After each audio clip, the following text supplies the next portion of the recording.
Welcome to a very special episode of dia.log, the Gamer Matters podcast. Welcome. Hello. We are on episode... What? What number is it? 99. 9999. Nine. No, seriously, it's 99. Like, we're not 99. kidding. It's that close. Yeah. Close to the magic number. Oh, man. And this is not just episode 99 of the dia.log, the Gamer Matters podcast. This could be part 1 of... No, this is part 1. Part 1 of the Gamer Malaya and Gamer Matters Game of the Year Awards for 2021. Yeah. 2021. Wow, that's a long... This has been a long... It feels short, but it feels short but eventful, to say the least. Looking back. Amazing year for video games. Specifically for video games. Introducing the panel, we have on board tonight, and as always, we have Daniel over there. Hello. The other side is Anan. What's up? And I am Amirul Mekronos Ashraf, and we are here not only to reveal our winners of the Gamer Malaya and Gamer Matters Game of the Year Awards 2021, we also here to go and deliberate about it because, hey, sometimes the sausage has to be cooked somehow. And here you guys, you are here having a front seat at the back of the kitchen. How we, well, we are technically game journalists in a way. I guess we talk about video games and give awards and do reviews. So yeah, Game journalist. But there's a asterisk on the top there. Yeah. Not not locally outsourced. But what's the right word? locally sourced jank. That's the way. I guess we are in the the B grade journalists or video game journalists in the industry. We're not there yet. Like we're not The journalist next door. Yeah, your humble journalist next door talking about video games that I've been on about it for the past 5 years. And we've been doing the podcast for like 4 years at this point. No, the podcast is 4 years. Yeah. And this award show, will be the 5th running. We've done this since 2017.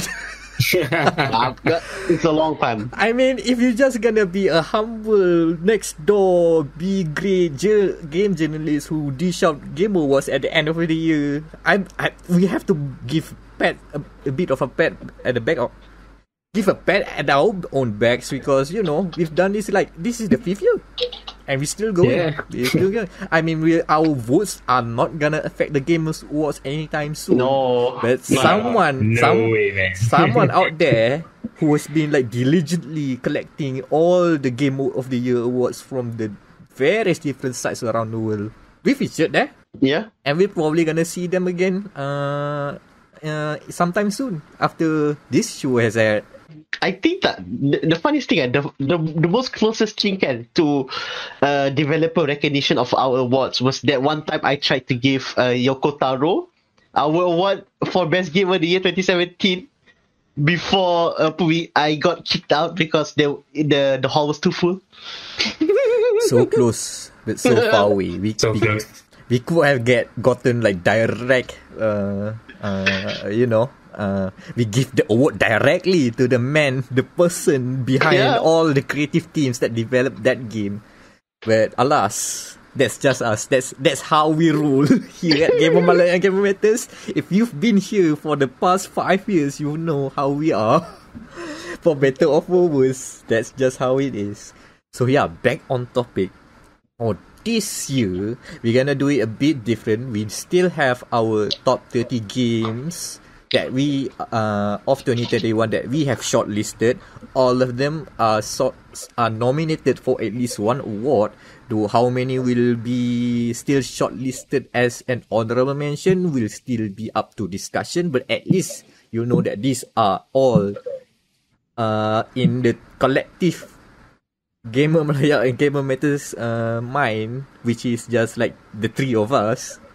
These are our collective top 30 games of 2021 that we love and cherish and we follow, that have impact us in some way or form, for better and for worse. The worst is also an asterisk because we have a list of games that we don't like as well, as usual. Well, let's put that aside. The trash is still collected. Don't worry, we'll get back to that. But right now, because the most important part of the show is just all about the celebration of all these cool games made by developers, hopefully in good conditions. We pray them the good to be in good health at the end of the year, during this holiday season, for all the work they have done. Yeah, true. So, and yeah, we are here live on recording, discussing each of the awards, the categories, and who deserves the acclaimed titles. Hopefully they notice, but that's okay. At least we notice them. That's the important part. So for 2021, we have 1, 2, 3, 4, 5, 6, 7, 8. Wait, I forgot how to count again. How many categories again? 8 plus 1, because there's one more. More down there on the list. Half category. Yeah. It's a bit how do we say? Unconventional.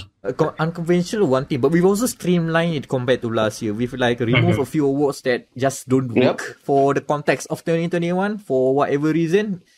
Also, probably because we couldn't get enough nominations for that gimmicky of an award. But hey, this is okay. We're gonna change. It's that we have to adapt with the time. So the categories that are on the table for the Game of the Year Awards 2021 are Best Remake Remaster, Best Meme Generator, Best Game We Didn't Play, Best Racing Game, Best Aesthetic, Best Story, Best Indie, and finally, the Game of the Year plus a rank order of the top 10 games of 2021. Should be a shorter discussion lengthwise because we cut some stuff, but who knows? This could be another 3 or 4 hour episode. You'll see the thumbnail. I mean, like we have gone so streamlined that Best Racing Game, and from last year I think it was like 5 to this year there's just 2. It doesn't get more streamlined than this. And still end up long. We'll see about that.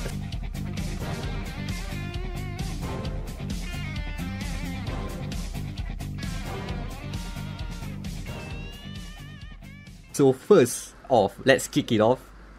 We start out strong by remembering the old games in a better way. Best Remake Remaster.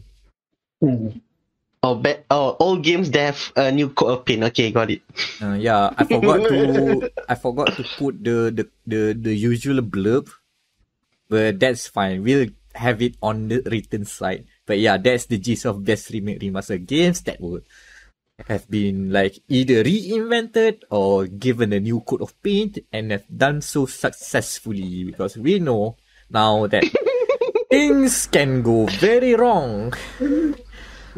Very wrong. You will find out. So the fact that they've managed to make a game just playable this year is already a massive win in our book. Unacceptable. Yeah, Daniel, can you read out the nominees? The nomination. All right. Ooh, so listed here. Okay, so for our best remake and remaster, this in no order, we have Koei Tecmo's Fatal Frame, Middle of Backwater. Then we have EA and BioWare's Mass Effect Legendary Edition, Square Enix's Nier Replicant, I'm going to use this, version 1.22474487139, ... and from Bethesda and id Software, Quake. And yep, that's it. That's 1, 2, 3, 4 games. 4 nominees. 4 nominees, yeah? We have a fast and loose rule of only having top at least 5 games being shortlisted. So at most, yeah. So this is all just straight up discussion. game after game, who supposed to take the cake in our view? Who wants to start first? Do you guys have any game in particular to start with? I think we start with the bottom lah, Quake. Right. Because this game was announced back on E3. Because for those who are not in the know, this is the first year between the relationship between Microsoft and Bethesda. So, in their first ever, combined conference, they announced one of the games that they are remastering was Quake. And I've played like the first episode basically, and it is okay. It is Quake. It is Quake Remastered. Yeah, it is Quake Remastered. Yes. Can play on modern systems now. Thanks to Night Dive Studios. Yeah. Oh, yeah. They should be working on They should have be working on what's it called, System Shock, but okay lah. A break project. Mm-hmm. Yeah, it's playable on consoles. The PC version gets a free upgrade. And they've also added more to the original. Or rather, they reinstate the game into original condition. They basically did a resto mod. In the form of they've got back the licensed tracks by Trent Reznor, the 9 Inch Nails guy. He made the original soundtrack to Quake.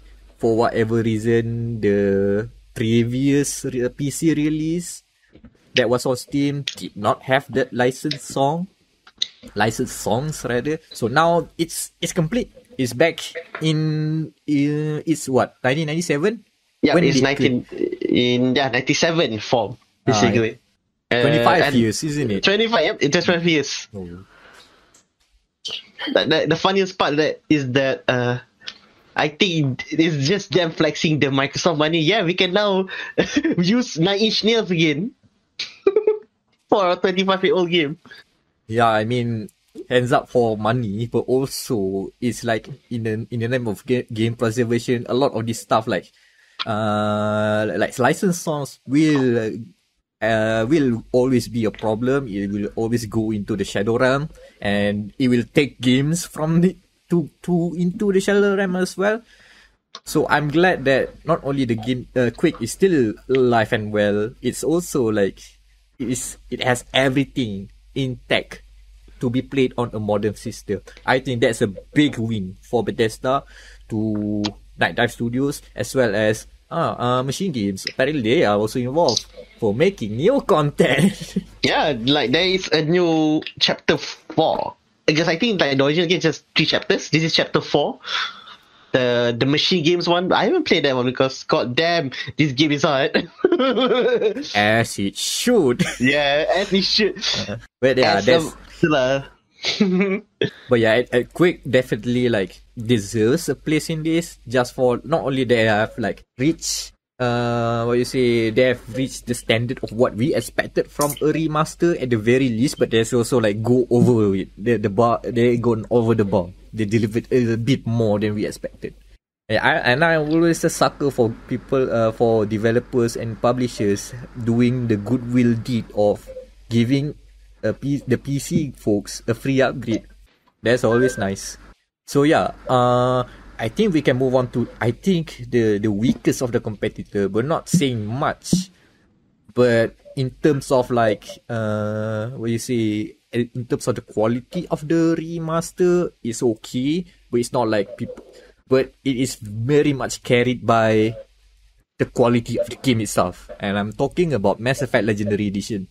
Yes, I think they just ported over to the new Unreal Engine, and that's it. A bit more than that, but you can say that's it as well. Like the here's the thing. Okay, this is Mass Effect 1, 2, and 3 as a collection.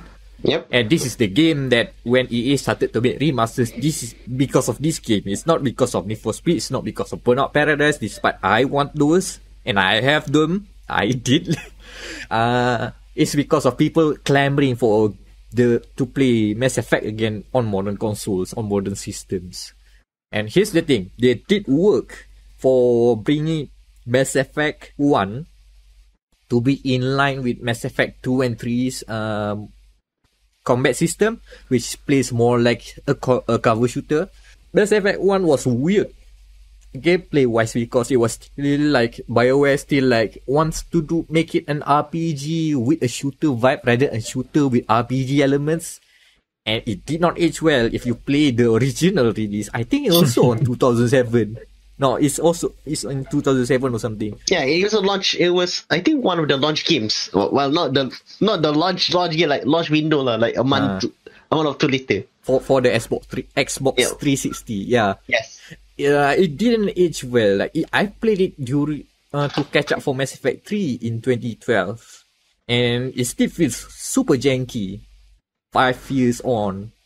So I'm glad to say that at least Mass Effect 1 definitely benefited from the remaster, because it's not just a remaster. They did like crazy work in improving the combat feels at least more tightened up. Also, they make the Mako, the Mako, the buggy thing. It doesn't feel that buggy anymore. It still has the charm, but at least it's like still it's more tolerable than it was before, which was so they've made Mass Effect 1 palatable for a modern gamer who just comes in, who never played the original trilogy, and just say, why are people clamoring for Mass Effect? I thought Andromeda was trash. Hey, here you go. All those people who did... I mean, Mass Effect Andromeda has its charms, but still, people love the original trilogy. Despite whatever the controversy happened at the end of it, that still does not, like, take away the magnificence of BioWare's magnum opus. At the time right now, this is still BioWare's magnum opus. I mean, you can say Dragon Age Origins as well, but I think Mass Effect, in particular Mass Effect 2, put them on the map. Again, it's more, it's here less for it being a very good remaster. It still is, but it's not the strongest point. The strongest point is that this is a very good video game that a lot of people should try and play, has been made accessible. So, victory for game preservation. Well, not preservation proper, but yeah, you can still play this in some form. I think like same goes for our next contender of this award, which is Nier Replicant 1.5. Square root 1.5. Square root 1.5. Square root 1.5, yeah. That's where the number comes in. Square root. 1.5. I mean, it's like, the naming numbering is very Yoko Taro. Yep. There is also characterized about the game. It's also technically doing the same thing as the Mass Effect. It's like they bring it back to modern systems. They also make a bunch of tweaks. But it's not enough to call it a proper full remake or something or other, but just enough to make it like playable a bit better. Play a bit better for the current times, for 2021. Yeah, what else, Daniel, that you can say about this? Yeah, like nothing, because I've played the original on the 360, so the Papa Nier version, and like there, besides them focusing on the Japanese only version, which is the brother one for this release, so technically if you played on the last gen English version, you're just playing another game. Tapi more or less, it's still, the story beats are still the same, and you have to go to the sand town, you meet Emil in the horror house, and then the reveal and all. And I guess, I think if you have played Nier Automata and you want to know why are we in this type of weird ass world, those guys have to play Nier Replicant as well, which is on sale right now as the time recording. So, any more to add? Other than Nier Replicant is a flawed masterpiece at launch. Well, not Nier Replicant. What's the 360 version they call it? Gestalt. Yes, Gestalt. The Papa Nier version. Yeah, but basically the original Nier, the catch-all term. The original Nier is one of those games that like it very much benefited from having another go around. Not only they, it's not just another port job. They did a lot of work to like make it like, I think it's like more closer to Neo Automata in terms of gameplay this time around. Is it? Yeah. The engine. I think they're using the same engine. I see. That's why Brother Deer can do also the same thing as 2B does. So yeah, it is a good. Nak kata 1-to-1 is not really lah. It is square root 1.2, 1.5. It makes a lot of sense now you think about it, right? Little bit here, little bit there, but not too different. But at the same time, it's just good enough to be somewhat different. Is that all for Nier Replicant? Yeah, that's all for Nier. And I think the last game is also... Well, actually, all 4 of these games that on this has been shackled one way or another because Fatal Frame, before its early November release, was stuck in this one very obscure console that you may not know of called the Nintendo Wii U. Oh, the Gamepad Obscura.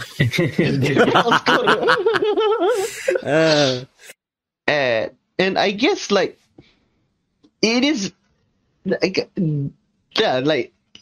I think it seems like the likes of the Max Effect and Nier Replicant because nothing has changed. Because this is technically a very young game. It's baru like 5 years. Like 5 because the Wii U, because this came out on the year that the Wii U died. Okay, that is not a good update for them. Yeah. So they had to like sit on it for like 4 or 5 years, basically, until we come to a point where they release it on every platform. So PS4, PS5, Xbox One, Series SX, and Switch and PC. It might have been like licensing good because it was a Nintendo exclusive, and you know how Nintendo is with exclusivity. Yeah. And I said, nak kata that it's polished. It is polished, but it is Wii U polish. So like, it's dated, tapi it makes sense. I assume there's the Japanese jank. Oh yeah, it is a Koei Tecmo game. If you don't expect jank, you're not playing a Koei Tecmo game. Even Neo has jank. Like good to know. Yeah. It's like it's already become the flavor, the particular flavor that you need to have in a Koei Tecmo game, right? You need the jank is part of it. Yeah, I mean, okay, digressing a bit. There's like this certain thing about Japanese published game, in a sense. Games made by the Japanese studios, like a certain color tint or like game engine. I don't know how to explain it. Certain jank. You can feel the cultural Japanese-ness of it. Yes. It's like, I'm not sure if it's tangible, but if you know it's made in Japan, and then you see it, and then you hear it, and then it's like, oh yeah, click. Everything this is made in Japan. Yeah, that makes sense. Is that Fatal Frame? Yep, and that's Fatal Frame. Like, antara the week, because antara the week of the 3, this 3 young week, they're wrong, I think, in the middle ground, because it's not that old, but it's not that young, and this is, I think, their first big release for this series since the 6th gen, basically PS2 era, PS2 Xbox huge era. So, gotta cut themselves some slack. Yeah, that makes a lot of sense.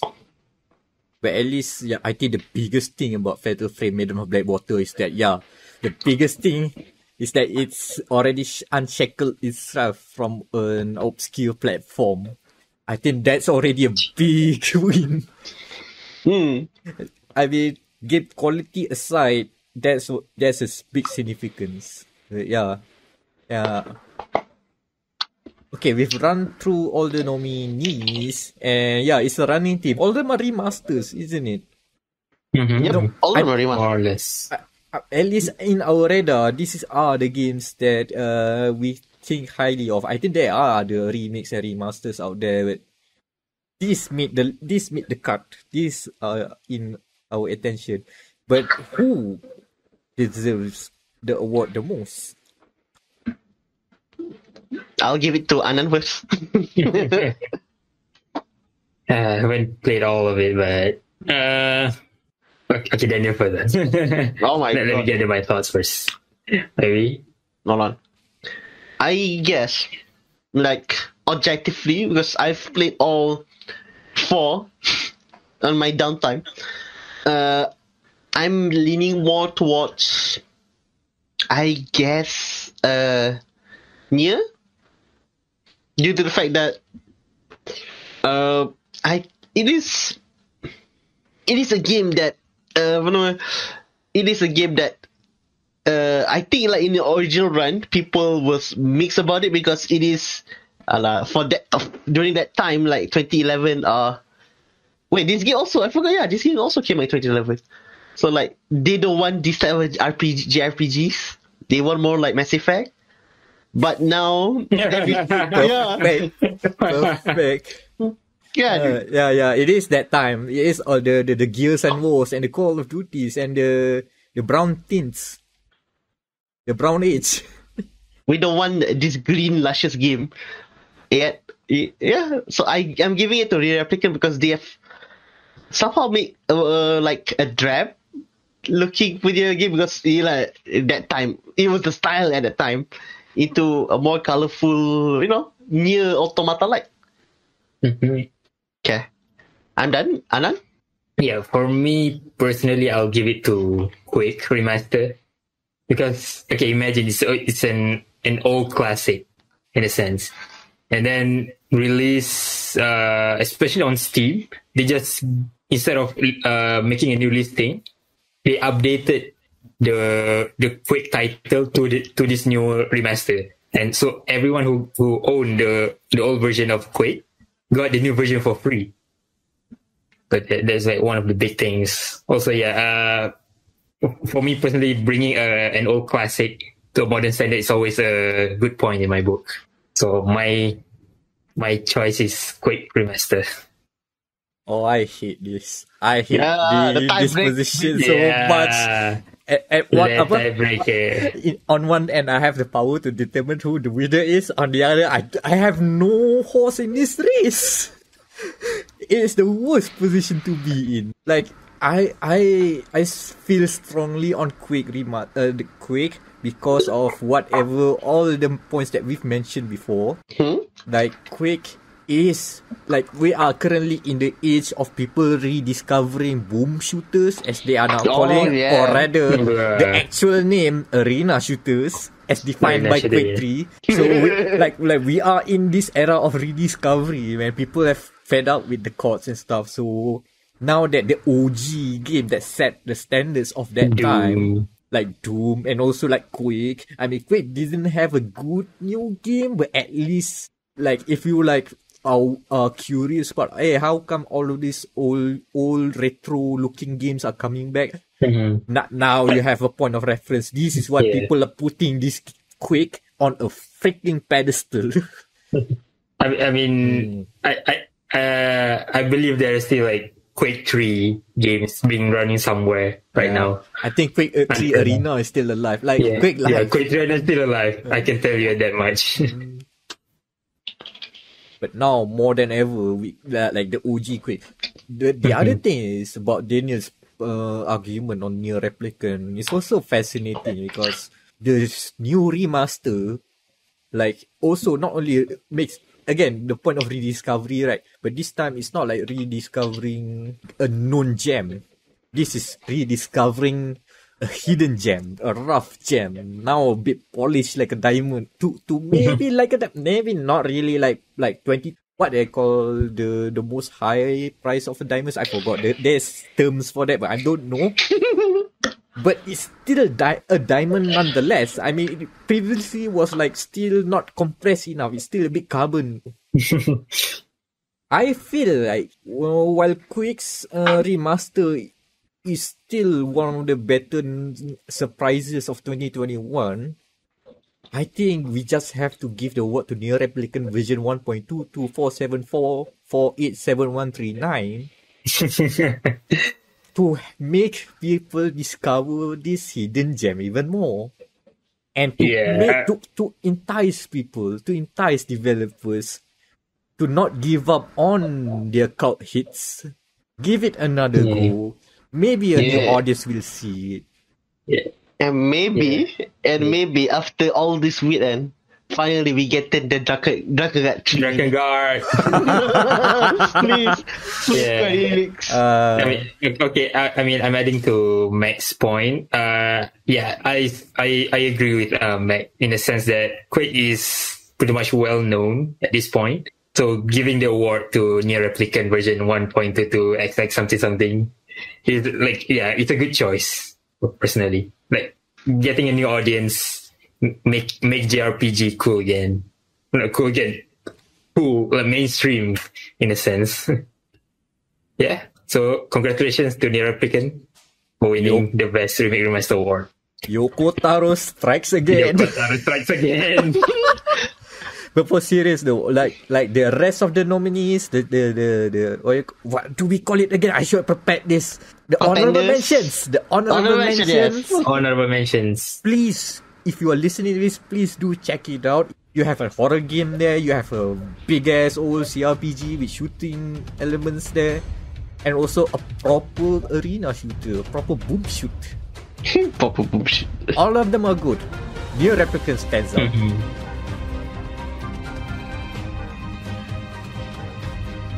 Oh, wow.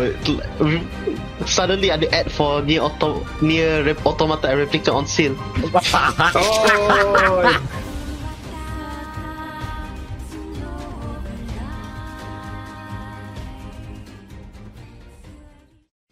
So next, we have the second award of the show, Best Meme Generator. This dedicated to Yakuza. In honor of Yakuza the Yakuza series winning last year and forever be forbidden until further notice to compete in this category. These are the games that we like, not because of the game itself, but for whatever that has about regarding the game that has seeped into the consciousness of social media and even more, even in daily life, as becomes the meme, the memes, the memes. So yeah, Daniel, what do we have on this category? All right, so well, since we gone from up to bottom and last time, so we go bottom up. So for the first game, for best meme generator is Ubisoft's Far Cry 6. Another game is from Arc Systems' Guilty Gear Strive. Someone from the Shadow Realm. Suddenly there is a wind blows in. From Can you hear the bullshit blazing there? Yeah, that's right. Okay. From 343 Industries, we have Halo Infinite. And then from what's the is it Double Fine? Yeah, there's still Double Fine. I forgot they changed name. Yeah, I forgot they didn't change name. So from this Double is your Fine, chance, team. your time, yeah.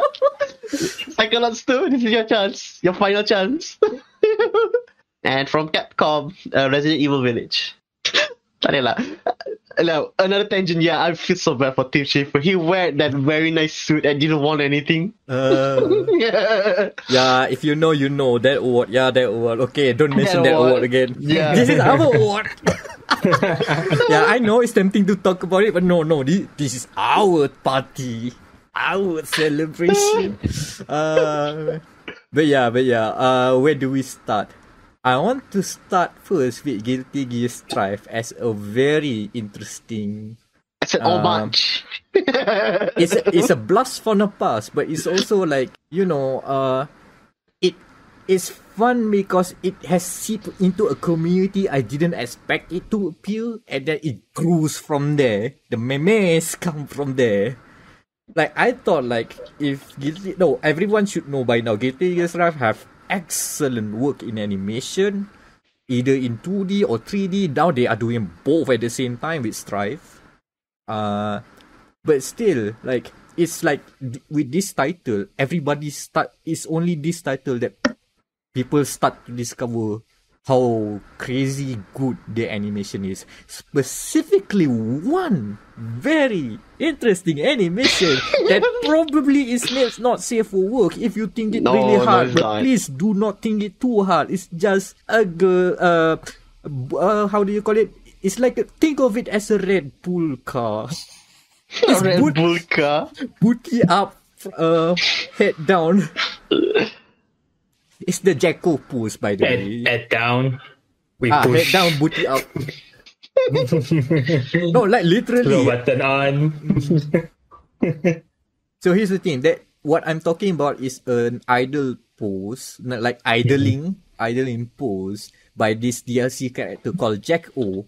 She's kind of the spunky, fun, cheerful, kind of sexy member of the roster.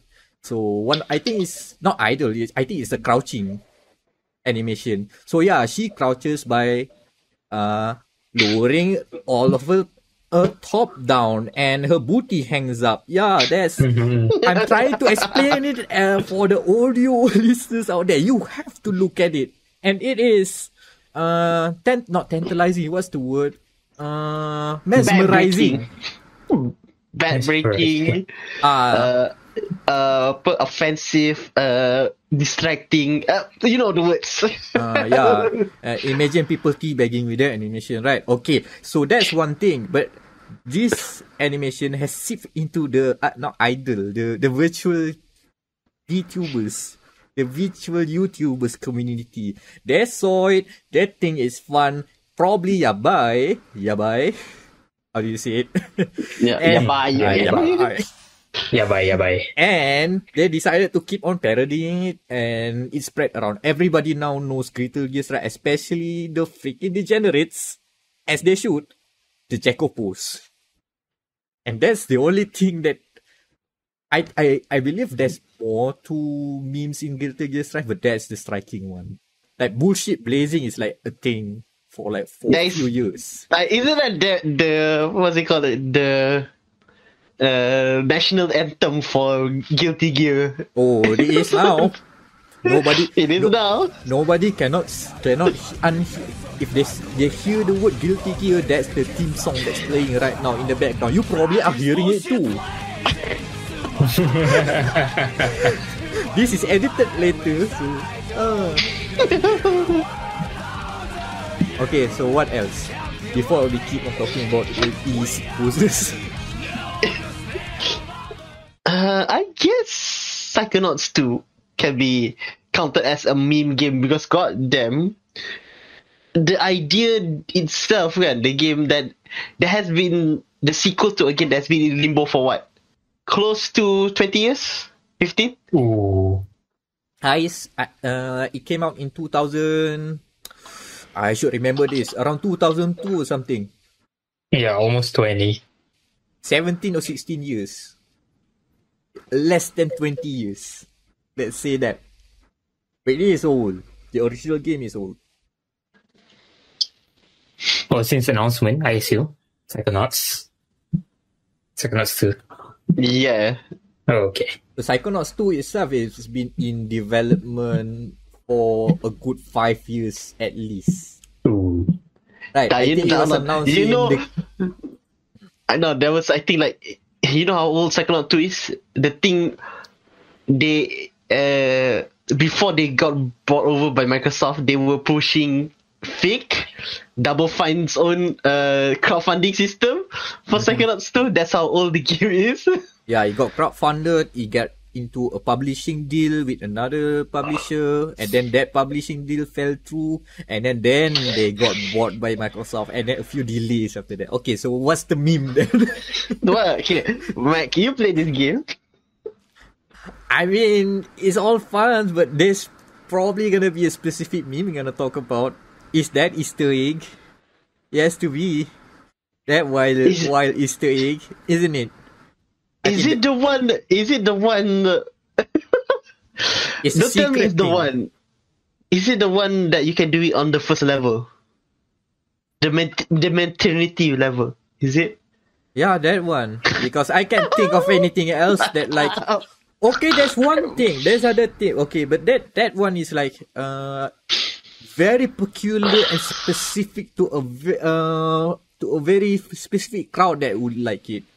Google res maternal ward Easter egg and you'll get something. It's interesting because you get an animatic of it, but it has full voiceover and it's very, very weird. Let's just say that the word maternal ward is there in your search engine. I think that has implications. Wow, interesting. They snuck that in. Well, not technically like a proper meme in terms of like I don't see it much around social media, but if you see clips or there are clips around the YouTubes that people that a lot of the YouTube clips will have the title around like Psychonauts 2 best scene or whatever, and it has to do with a pancake conversation, a conversation about pancakes, a simple conversation about pancakes, and it's funny and scary at the same time. Daniel, you've seen the pancake conversation, right? Yeah. And you know how good it is. I randomly went to Burhan and said, "Hey Burhan, you finished Psychonauts 2? Yes, I finished Psychonauts 2. Have you seen the pancake? Oh yeah, the pancake." That's the response to it, which is amazing. Like I'm replaying that the first meme one, the first meme video. Goddamn, it still cracks me up. God. You know what? Props to Team Schaefer and everyone in the writing team to work together with all the cast members and to work with the animation team, to work with the graphics department to make all those optional conversations hit hard. It's funny because it's real. It's also funny because of the whiplash. It's also funny because the delivery is on point. It's also funny because all the animations that supports the joke is so strong. Like if you just read the script, it won't work. That's what I'm taken aback with it. You need to have everything work together for this. For an optional joke. For an optional joke. That's how much they put care to Psychonauts 2. Yeah, that's a banger of I like that everybody in the community is like, yeah, that's the best bit. Yeah, what else in the list? We have Resident Evil Village. Easy. This one, all vampire lady. Lady. People don't care.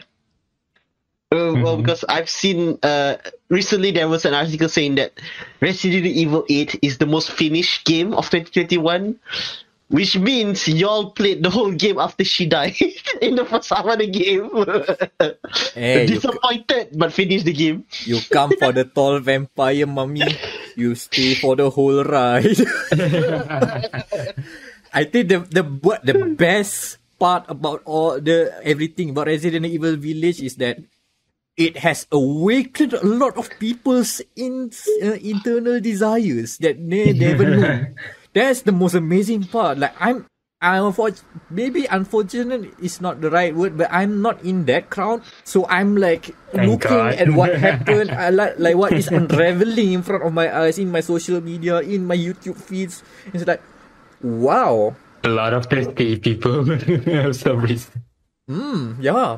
I think people have Googled gigantism or probably started Google gigantism or something. I don't know. Yeah, it has awakened something. That's impressive.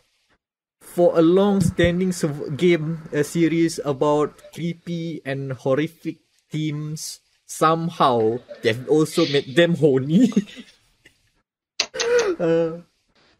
I don't know what else it persisted throughout the year. Even at the end of the year, we saw the award. We saw the actress getting that award, and people still month. I remember the chat all this shit. Oh god. Chat. Never change chat. Never change. So what else? Next we have Far Cry. Far Cry Cry. 6. Oh, Far Cry 6 is a late. Yeah, this is one of the late burners, I think. Yeah. Like the game itself is quite like boring-ish. I mean, if you play Far Cry before you play it all. Yeah, that's right. Thankfully, that's not the point of this award. Yeah, that's not the point of this one. No, thankfully that's not the point of this one. Yeah, the point of this one is that their villain,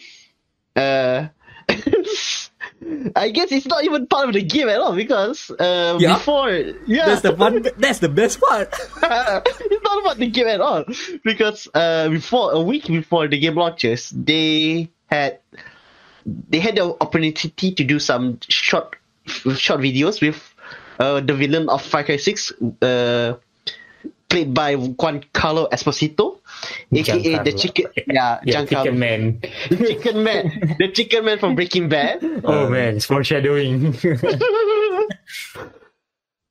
And I think like one of the videos was like him saying he was acting, but is he not? With one of the most like really weird, really creepy stares that he likes to do.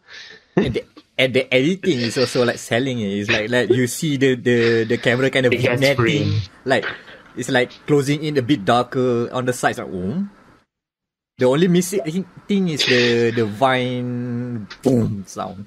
I probably someone edited it because come on, that scene alone, Giancarlo is looking pretty sussy. Yeah. Speaking of which, back to reference the chicken man. Somebody, funnily enough, took the whole bit about him acting a bit sussy and just go and find a clip of him as the chicken man, as Gus, right? Gus, what his name is? Whatever Gus his Fring, name is. Gus Fring. You can call me Sauce. With the edit of the German face, of course. You know what? That the way that people somehow wrangle in the Among Us sus meme into something so tangentially related will always crack me up. It's like it is an overused meme. It's all kinda getting a little dry. It's a new loss. But the fact that you can somehow, some way, find it to tangentially related. The joke, it is funny because it is tangentially related. if there was no connection to Giancarlo doing the am I acting or I'm just acting, that bit, I don't think the sus face would Gus the sus man would land. But yeah, that's the strength of memes. They work on top of each other. you need to have the complementary dishes. And again, the best part of the Far Cry 6 meme is that it has nothing to do with the game. It's not nothing to do. It's just a literal 1 minute video to promote the game. I mean, the chicken stuff was fun. Like, okay, related back to the chicken man, but the chicken Tekken thing is fun, but Peta ruined the joke, so. Yeah. But yeah, Far Cry 6, unexpected strong contender. Which leads us to the last game. Oh my god. This one is by far the most saddest entry of the meme one, due to the fact that it was actually trying to make fun of the game. Yeah. Okay, pull out one for Craig. But the fun bit is that not only the folks, the developers, own the meme, own the critique, even though it's a joke at them, they are now laughing with us. They made it around. They fixed the game, the graphics, by the way. So Craig looks nice now.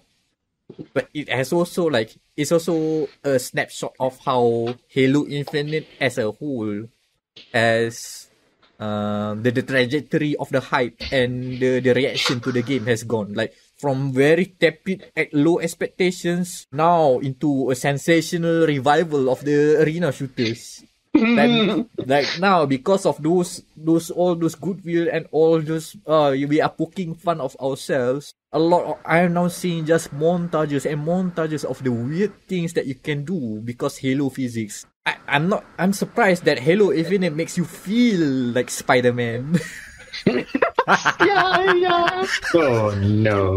Yeah. They've made Just Cause irrelevant. That grappling hook is so much fun to abuse. And everybody's like having fun with the game. They're sharing clips around. Man, what a turnaround for Halo Infinite. Outstanding move there. Yeah, now all the memes are like making video game logic fun. No, Like, and also the grunt. Yeah, and also like all of the grunts now speak like weirdly. Oh. Like they also reference old games like, oh no, not again. Okay. For a moment there, I thought they're going Onyo. Onyo. Oh, for a moment there, I thought they were going ooh, which is gotta be worrying. Okay, they don't go that far, but I understand the grunts. So yeah, fitting. The small dumbasses, one shot. Yeah. Okay, so. Wow, this is a tough one, isn't it? Oh yeah, this one's tough one. I have my call. Oh, Alright. okay, so Anand, go first.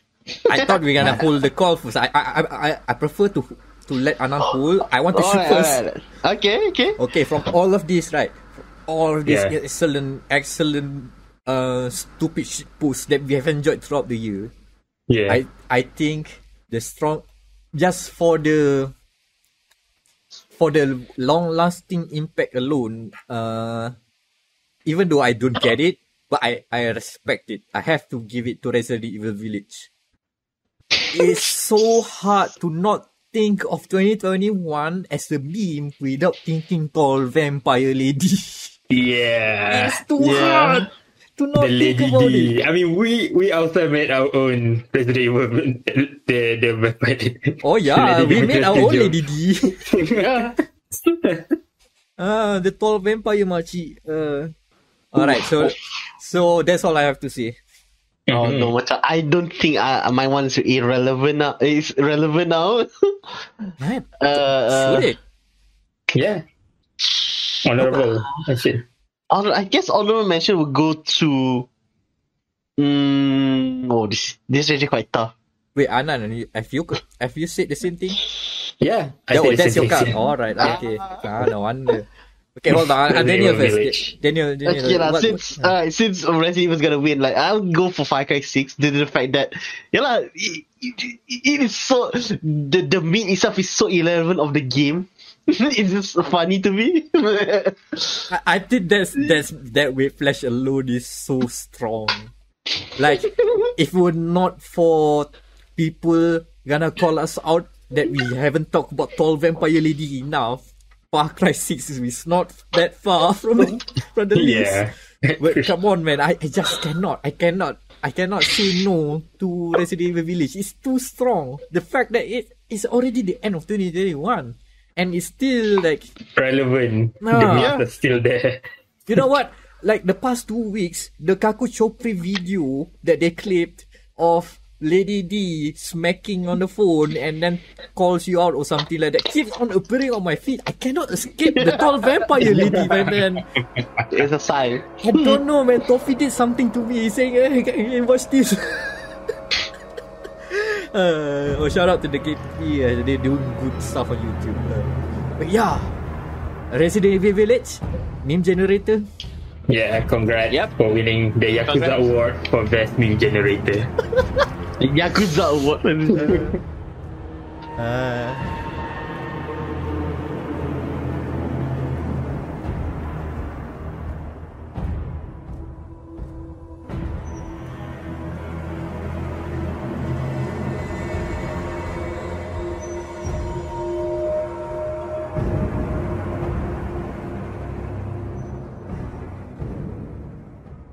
The next award of the show, Best Game We Didn't Play. It's Dedicated to me, Anan. Because I didn't play that game. Yeah. you know what? The Anan Award. The best part of the best game we didn't play is like of course, it's the running joke about Anand is here talking to us about video games all year, and he's the least of all of us that actually play video games on the occasion, like new video games, new for 2020, and for this year lah, for 2021. Like we have a spreadsheet to see. Okay, so who is like played this game and can talk about this game. We have a proper spreadsheet to like see all of them, and you can very clearly see. Well, we can clearly see there's only one checkbox for Anand's column. Just one game of all one the 30 new game games this year. Yep. That among our nominations, I did play some new games, but for this year, in nomination, just one game. And the fun part is that it's still an early access title. We will go through that later. Okay, best game we didn't play. Daniel, can you read nominee? Alright, so for best game we didn't play, we have The Forgotten City. I forgot the developers, but I think like Australia House something. Yeah, the Australian base. Yep. Okay. Then we have Arc Systems Guilty Gear Strive. Oh, I'm sorry. Pain. Next we have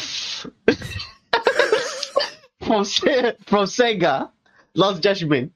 Welcome back, RGG Studios. Come back. You got into another category instead. They alternate from games we have played, and then best meme, and then once again, best game we didn't play. They alternate every other year. From the developers that won the 2020 Game of the Year Awards. Yeah, last year they won, and this year, we give you the playback. Welcome back to your old spot. I will explain. I will explain. Rest of the list? Next, we have from Insomniac Studios, Ratchet and Clank Rift Apart. I wonder why we didn't play this one. Why? Why? Something shortage. Yeah, something scouting. Then from Bandai Namco, we have Scarlet Nexus.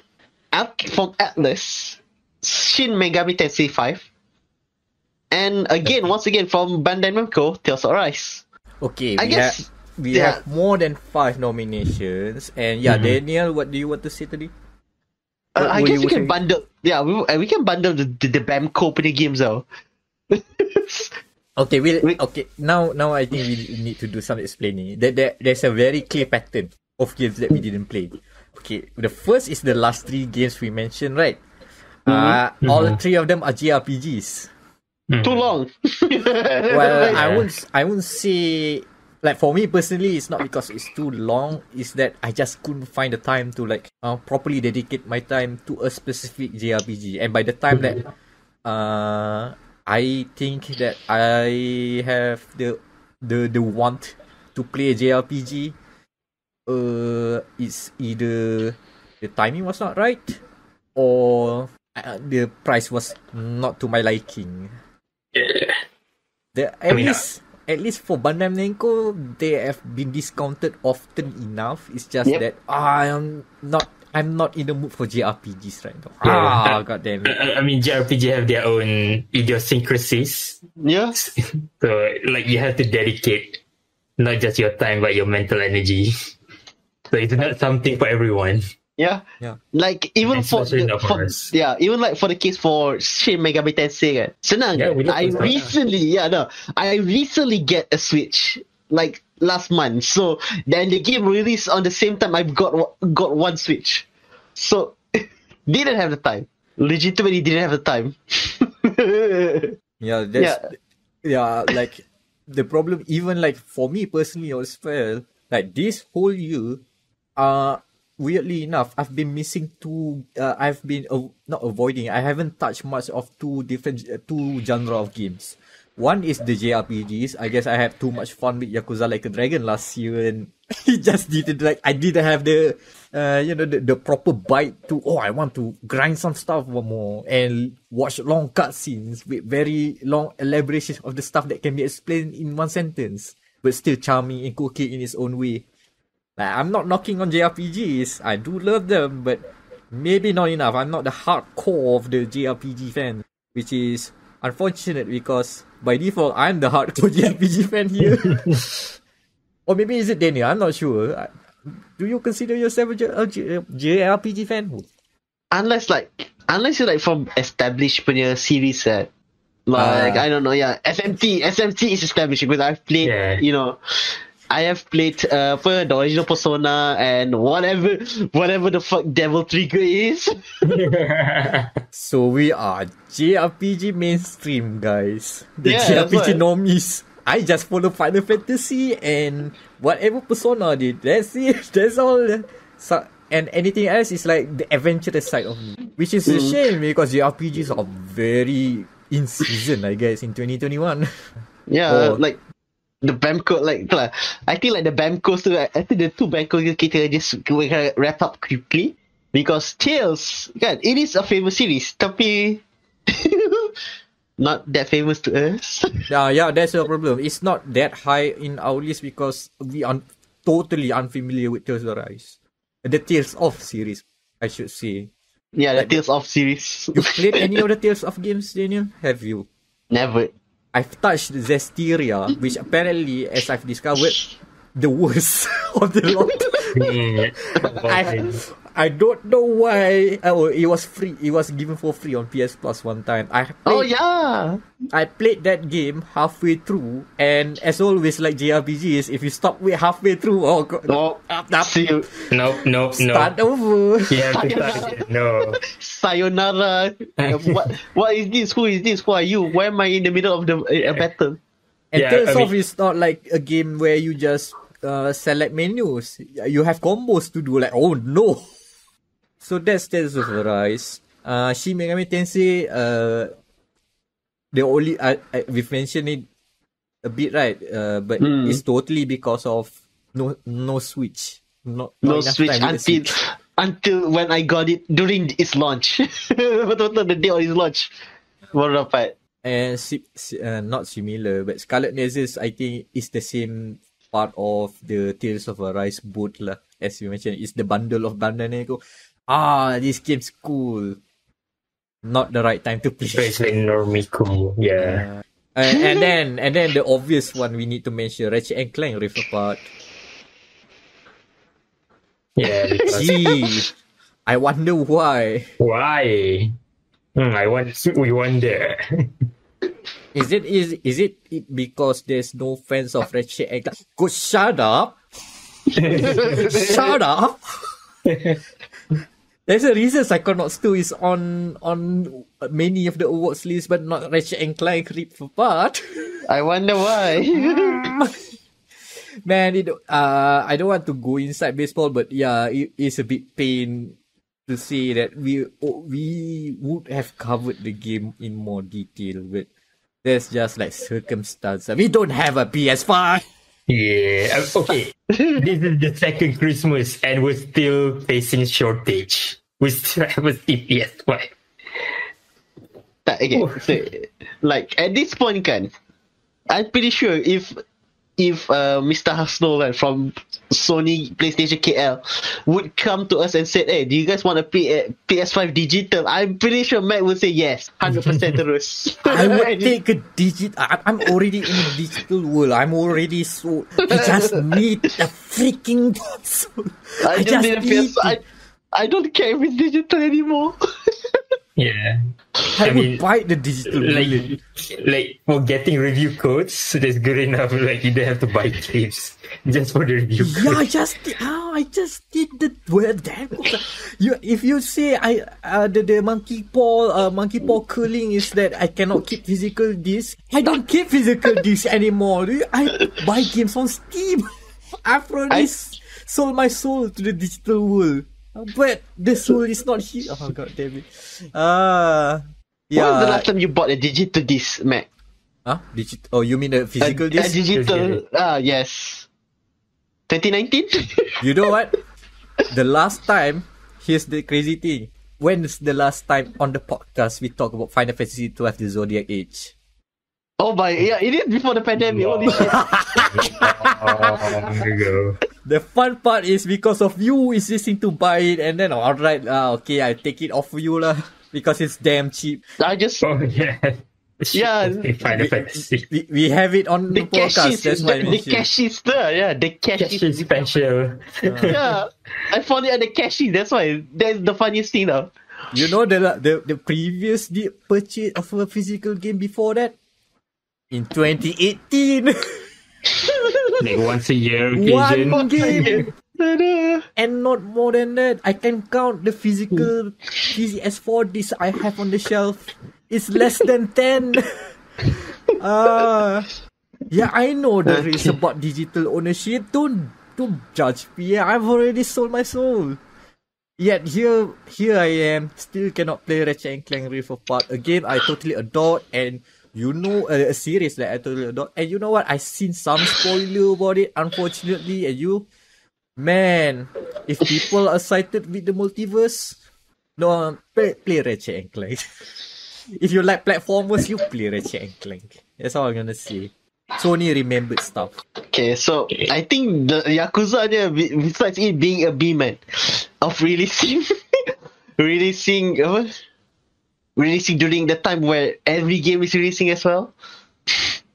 The bad timing. Because because segment. do you know the game, the week that they launched? Do you know the other game that the high-profile game that's launching within Lost Judgment? Deathloop. Oh no! Hands up. My hands are up. Yeah, that's right. Like easy, like yeah, they are launching the week of Deathloop, and then the next week is Guardian of the Galaxy. Oh, So memang lost, yeah. It's stack against. Funnily enough, it's called Lost Judgment. it got lost. Lost in the judgment of gamers. Despite that, there's always a spot for Ajin. We'll always go back to the backlog for them. So Don't worry, we keep your seat hot for you. Yeah, Guilty Gear Strive. This is another genre that I've kind of lost touch. No, I've like lost drive for fighting games recently. You can say that I'm getting out of fighting games. But still, I keep one eye on the scene lah. But I just don't have I don't have the drive to actually play it like properly this time around. Not 2021, unfortunately. But Guilty Gear Strive is, I think, the game for the fighting game of 2021. Yeah, It's on the rollback check. Good characters check. What else? A very big community driven by enthusiastic fans and streamers. Check. VTuber support, check. VTuber support, yes. Check. So there's a lot of things that got it going. So I'm proud and not proud. Like I'm happy to see it thriving. Get it? It was unintentional, totally. But it just came through. But yeah, I'm glad that it's doing this well. But I just cannot play it at the moment. Maybe later on. So now is the sad part. I think we need to like we need to cut the list into like proper 5 and then a winner. Right now you have like 1, 2, 3, 4, 5, 6, 7. 1, 2, 3, 4, 5, 6, 7. I guess Forgotten City pun I think we can cut it because again it is like for a short summary, it is a mod by a group of Skyrim punya diehard fans, which turned into a full game about a Forgotten City during the Holy Roman Empire, which are not holy nor Roman. That's why. I mean, I've seen like gameplay, like playthroughs of it, and it looks fun. Yeah. It's on Game Pass, so I might try it. So I think we can cut them out. I'm not sure. Like people like it. Yeah, it is another good story game. Okay, Tapi so it not also cut it yet. But the problem is it also has the same problem as Lost Judgment because it's releasing in damn September. It's the cursed month of September of Deathloop punya month. So that's sad. Okay. So Mac, mana? Oh boy, that's the problem. That is it like Like if we cut the game, it will be I feel bad of cutting these games now that we have to talk in length about them, you know? Which is, oh man, how are we gonna do this? But alright, how about this? We frame it as the games that we really want to play. We cannot. Okay, let's I want to frame play it that Forgotten way. City. I want to play Forgotten City. Alright, there's a Alright. strong seat for Forgotten City. Like, right, even as much as it pains me, well, I think the pains is what drives Ratchet and Clank Rift Apart to keep on this list. It's that pain, you know, like, I want to, but not yet. Yeah, I wouldn't mind playing SMT5 because it is an SMT game. Yeah, SMT game is always good. Yeah, that's why. You know, the sad thing is, I believe in the list, the Bandai Namco. The Bamco list. Bandai Namco, god damn it. The Bandai Namco duo of JRPGs might not make the cut. I think we feel less strongly between those two games. Isn't it? Yeah. I mean, they don't feel strong about us, so we're feeling mutual. Shots fired. Shots fired. Leave no elaboration. Leave the room and come back. Alright. So that leaves us to 1, 2, 3, 4, 5. Alright. Yeah, we have a list. We have a list of nomination. We Okay, have this. now you need to pick a winner. Like, I don't think anyone else gonna bet for Ratchet and Clank. I know that's a very mech thing, so I think we're gonna reserve a winner for another game. That's the problem. We are all split like SMT, Forgotten City. Mac, which one? So you want Ratchet and Clank. Yeah. Forgotten City is Anan. Ironically, there is PlayStation, Nintendo, and PC. Technically Xbox because it's on Game Pass. Oh god damn it. Yeah. Oh no. The console war. The console wars. Yeah. I'm going to go and honorably man and forgo SMT5 because I might pick it up like on Christmas or whatever. But go for Ratchet and Clank. Because a good platformer comes every 5 years? Mm-hmm. And suddenly we have two. Two good ones. Macam tu je. On the dot. Within 1 year. And kalau because I also want a PS5 as well. Because I have what's it called? Nepotism and I want all. Yeah, I will be willing to switch from SMT5 to Ratchet and Clank. What? So then, Ratchet and Clank wins then. Yeah, I was about to say congratulations to Ratchet and Clank. Congratulations. Man, at least the conversation didn't rip us apart. I mean, okay, another point, it's one of the few games that really harness PlayStation 5 power, I guess. The SSD. So on the technical side, I think it deserves a high mark just on that thing alone. It really fits the award name as well. The best game we didn't play.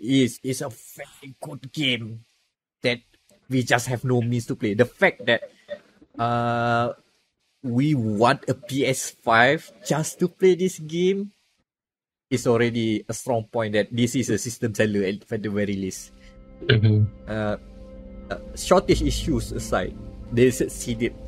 Congratulations, Ratchet and Clank Rift Apart. For winning the Island Award for best game we did play. Oh, imagine we printing this and then give it to Mr. Hasno. Just for that. Nah, that feels like a backhanded compliment. You give them to them directly.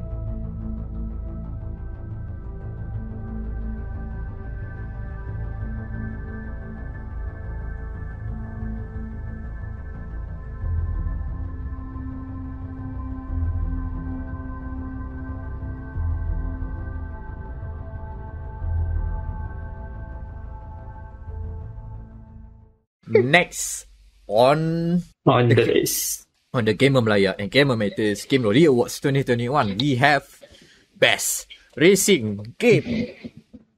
At which the nominees are only 2. Oh, that's a good. You have to understand. This year for racing games, there is not a lot of that ones are good. Yeah. Like, I mean, good ones too. have been launched like past years. It's been a good year for racing games, even though there's not a lot of new ones. I think like 2022 will be a good year for racing games, but not this year. Yeah, not this year. Yeah, like even in 2020, we kind of stretched it to get into 5 games into the list. Wait, And even when was Competizione launched? 2019. Last year, 2 years ago, 2019. 2 years ago. Okay. Yeah. that made into our honorable mentions. Dude, 2019 is a lot of racing games. Quite. Yeah. That's why. 2020 is a bit lower tick. Most of them are indies that are like making the play. But this year has been like racing games. If you define it even broader, there are a few other competitors, of course. But I'm not gonna mention it here. Again, this is a celebration of this game. But our definition of a racing game, like especially car, like CAR, C space A space R, car, has been very, very minuscule. That being said, the two contenders are so strong. This is gonna be either a simple conversation or a long one, depending how me and Daniel go about. Daniel, can you read the nominees? Alright, so representing the racing game version of Max Verstappen, we have Forza Horizon 5 by Playground Games. or is it Lewis Hamilton? Because I think Hot Wheels, I think Milestone's Hot Wheels Unleashed is more of Max Verstappen, because the underdog, etc. Fact that you've made this comparison is making this conversation much worse. Yeah. Let's go. It's gonna be hot and spicy. Oh boy, Forza Horizon 5 versus Hot Wheels Unleashed. This is a straight on one-on-one fight. Okay. Are we taking sides now? Because I think outside of this discussion, we have already taken sides. Okay. I guess let's not. We just thought, okay, where do you want, which side do you want to sit on, Mac? Okay. The Mexico side ataupun the home side? Oh my god, yeah, Mexico. Oh man, this is at least Mexico versus Italy, so. Yeah, Mexico versus Italy. Alright. Oh man, too much F1. Okay, here's the thing. Alright, Forza Horizon 5. The thing about Forza Horizon 5, as a game, if you play it in isolation, if you take whatever they've made as presented as an open world driving game where you can fool around in a virtual Mexico with cars that you would always dream of owning but cannot, either from or because of cars are limited or cars are too expensive, and most of them, probably both of the above. Forza Horizon 5 is well put together as a single player experience. It is so fun to just drive around. There's a lot of it. One of the best things about Forza Horizon 5, that even Forza Horizon in general, is that it has a crazy amount of brevity of things to do. One of the worst things to play about racing games is that all you do is race car around the track. Yeah. Like, it is a good loop, but in this day of age, like, people with lesser attention spans or people who wants more out of the video games, right?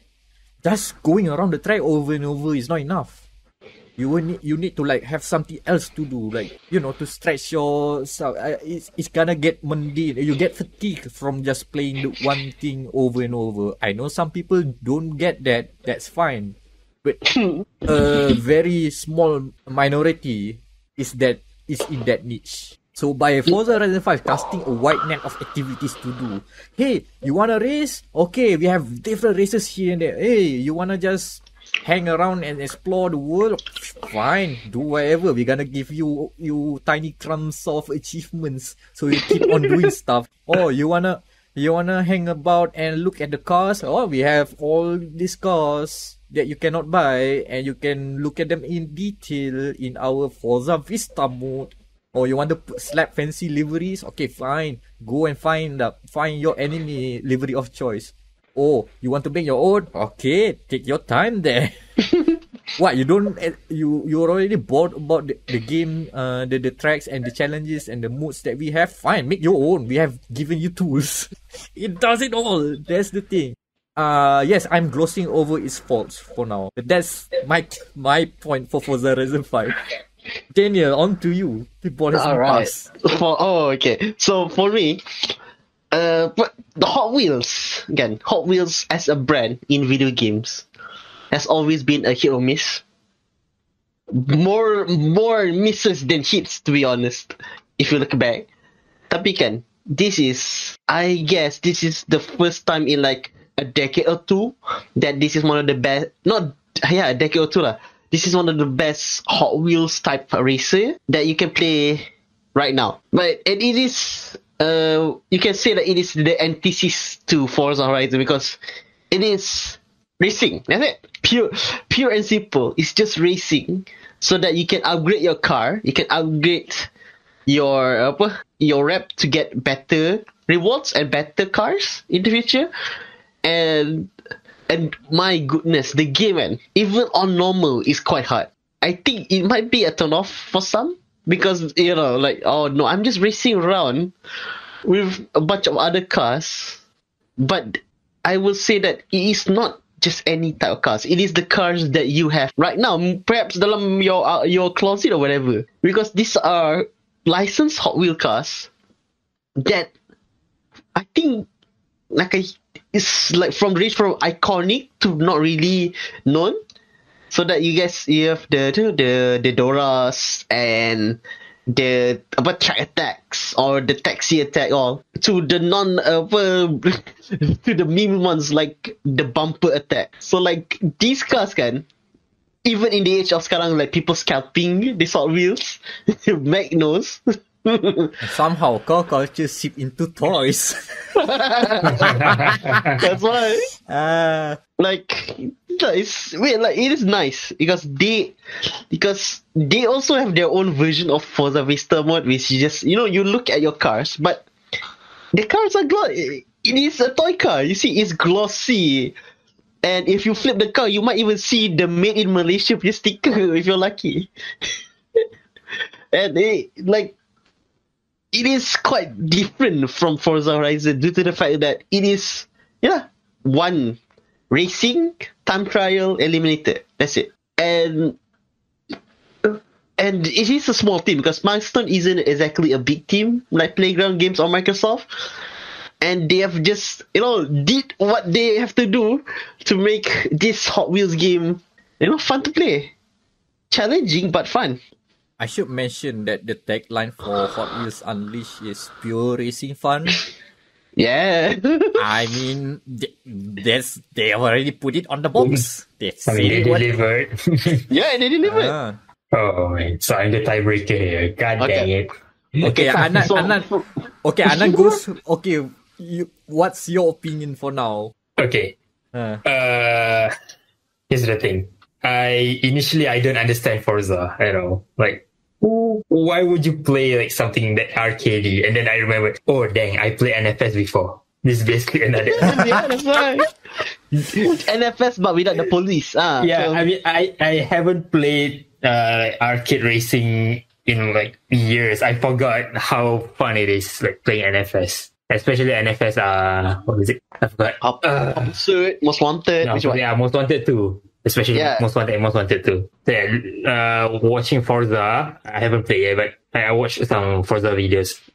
Pretty much a more advanced Need for Speed in a sense, like earn money and then tune your cars. And with the addition of make your own livery, then it's like, oh man, this is so good. Like user generated contests are always good for the health of the game, in a sense. So yeah, I mean, and then there's Hot Wheels. Okay, this is it's so hard.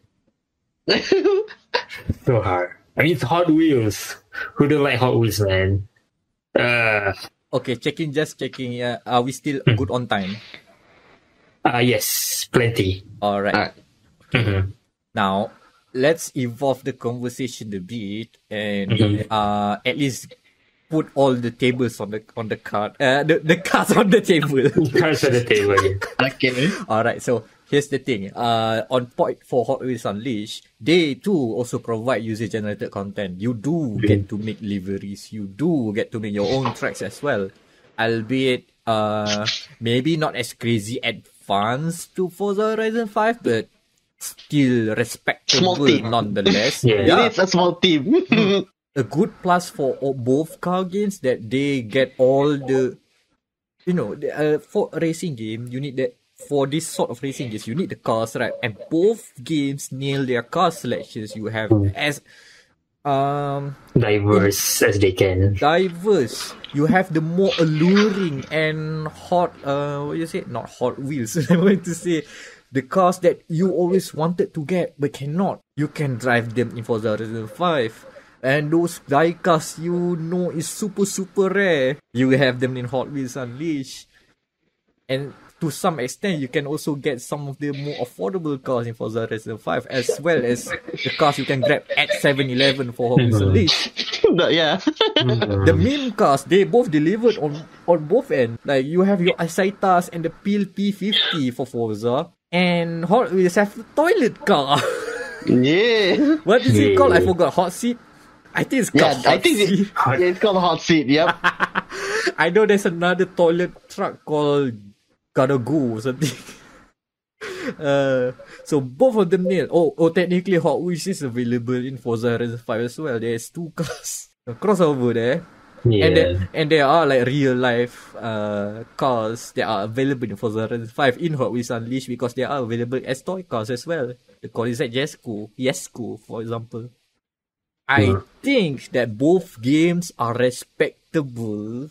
Are at equilibrium. They are both well-made games, but with different budget levels and different target.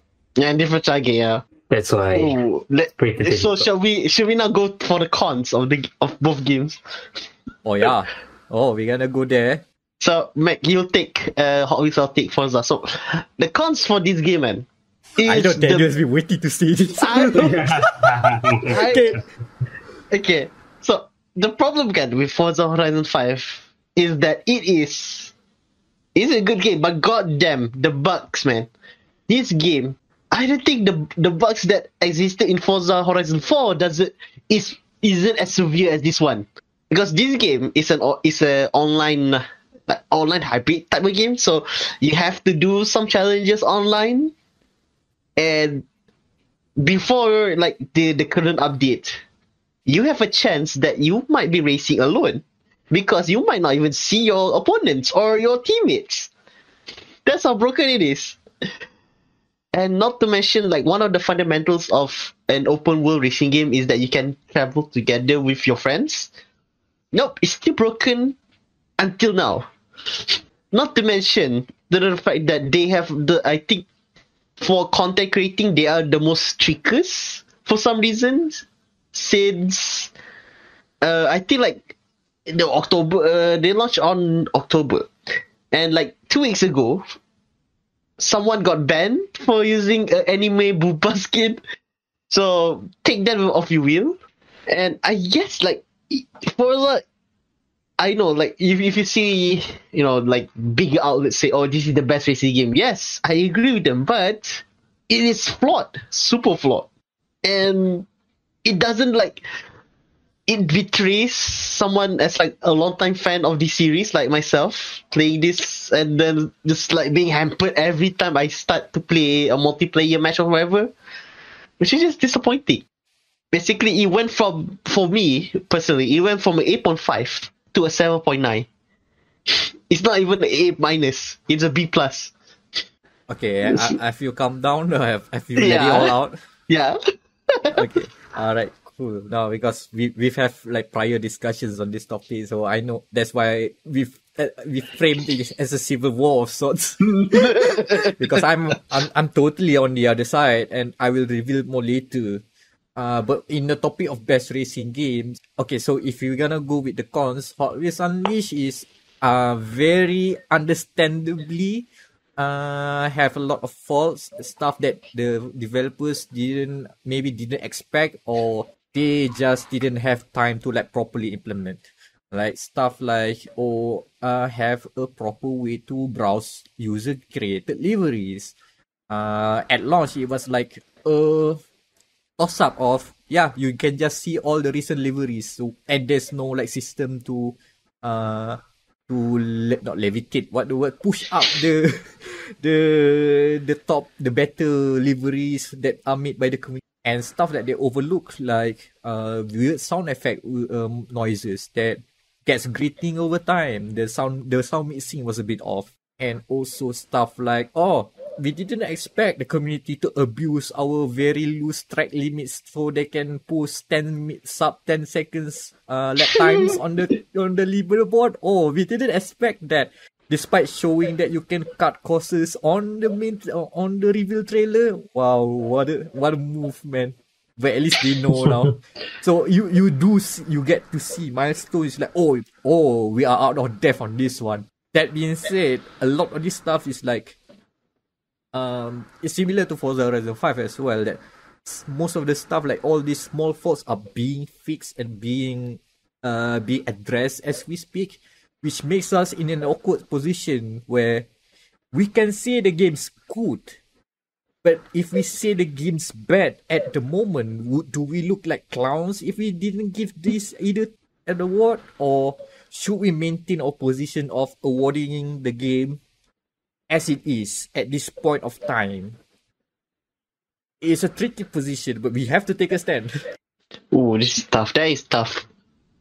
Like I'm well aware of the faults for Forza, and Hot Wheels also has its own sets of faults too, and both of them are trying their best to get them fixed. But one way or another, it's hard, man, because both games are excellent, but they are also like have those tiny niggles from stopping them from being clear-cut winner.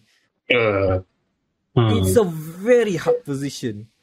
Like for example, if somehow Forza Horizon 5 has this one big headline feature that changes the way you play racing games today, clear-cut winner. But it's not. It's just they give you another fresh new open world, which is fun to drive around, by the way. But a lot of them are like the same set of formulas, the same set of tools that you've played around before, just refined. But you can put the refine as a question mark, as Daniel has pointed out some of the stuff. Meanwhile, Hot Wheels Unleashed is a plucky underdog. They have lots of faults, but they are also actively fixing them, and a lot of them are like it's built on top of fundamentally sound arcade racing mechanics. It is fun to race. It is like how you remember playing arcade racing games from the 1990s, when arcade racing games were good. So, macam mana? The answer is not to flip a coin, by the way. No. No. No wheels. Don't do that no again. wheel of fate as well. Not do again, last. Man, I know we've kind of pass it out as a joke, but it really irritates me that we somehow got to that sort of conversation during the past deliberations. No, we have to do this proper, man. Okay, which game that you can throw people? Throw people. Yeah, that's a good way. Alright. If I sell Forza, you know what? Probably Hot Wheels is easy to sell. Who cares about cars these days? Yeah. Okay, if you want to say selling it, okay, senang je. You see the price. The Hot Wheels right now on Steam is if you want to sell the game, Hot Wheels right now is 99 ringgit, which means you have all of this nugget of good stuff, like, and you for 99 ringgit, and also you're helping basically an independent team, because Milestone is quite small, so you're basically helping them build the game better. Well, Forza right now on Steam as well, it is 199, 100 ringgit more. Double the price, but it comes with the open worldness, the racing in a very luxurious location and all. So it is price range pun, like you can see where is cheaper, where is not. I guess we can wrap this up. Mm-hmm. Daniel, you So- maintain Hot Wheels Unleashed, right? Yep. Anan?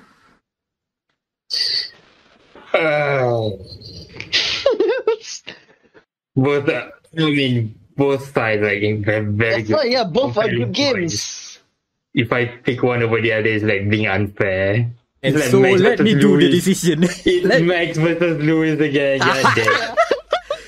How It about all comes this? back. How about this? Let's not protest the decision Nah, that's not my decision.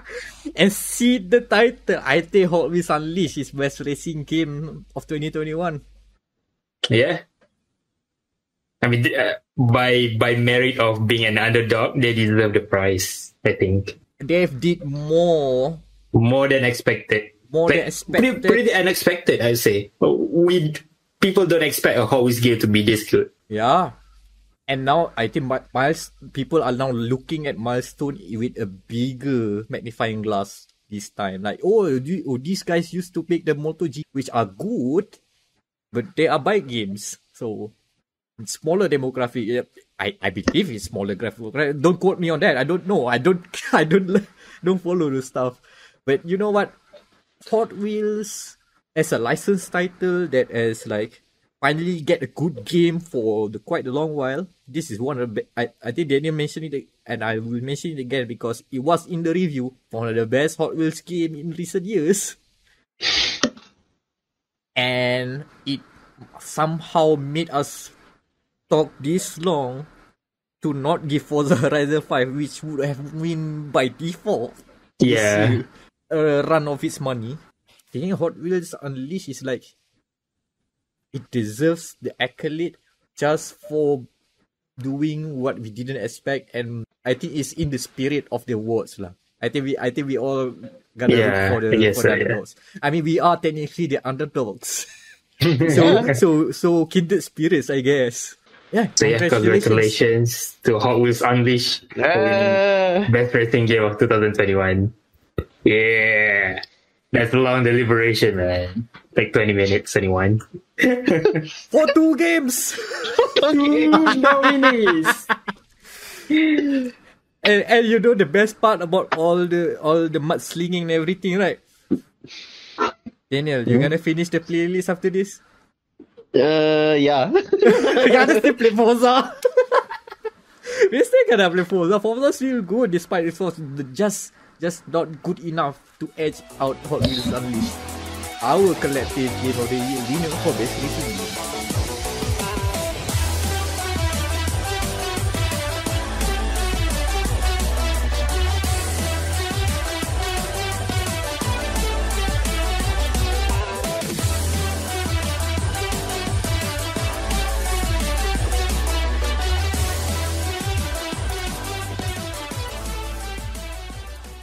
The next award on offer on the Gamer Malaya and Gamer Matters Game of the Year Awards 2021. We have Best Aesthetic. Ooh, shiny colors. This time spelled properly. The meme is dead. Oh yeah. I finally decided to retire the meme, the aesthetic, because it's kind of like I Kind of don't know. cringe, bro. I mean, okay, Kinda cringe. That's cringe, bro. Cringe is one It's thing, us. but it's also like now away from the popularity of that phrase. Now I can only remember vaporwave when I see those style, and I do not want to load the award to favor one style or the other. So best aesthetic is spelled correctly. The meme's dead. That runs dead, boys. Pick it up. Check it out.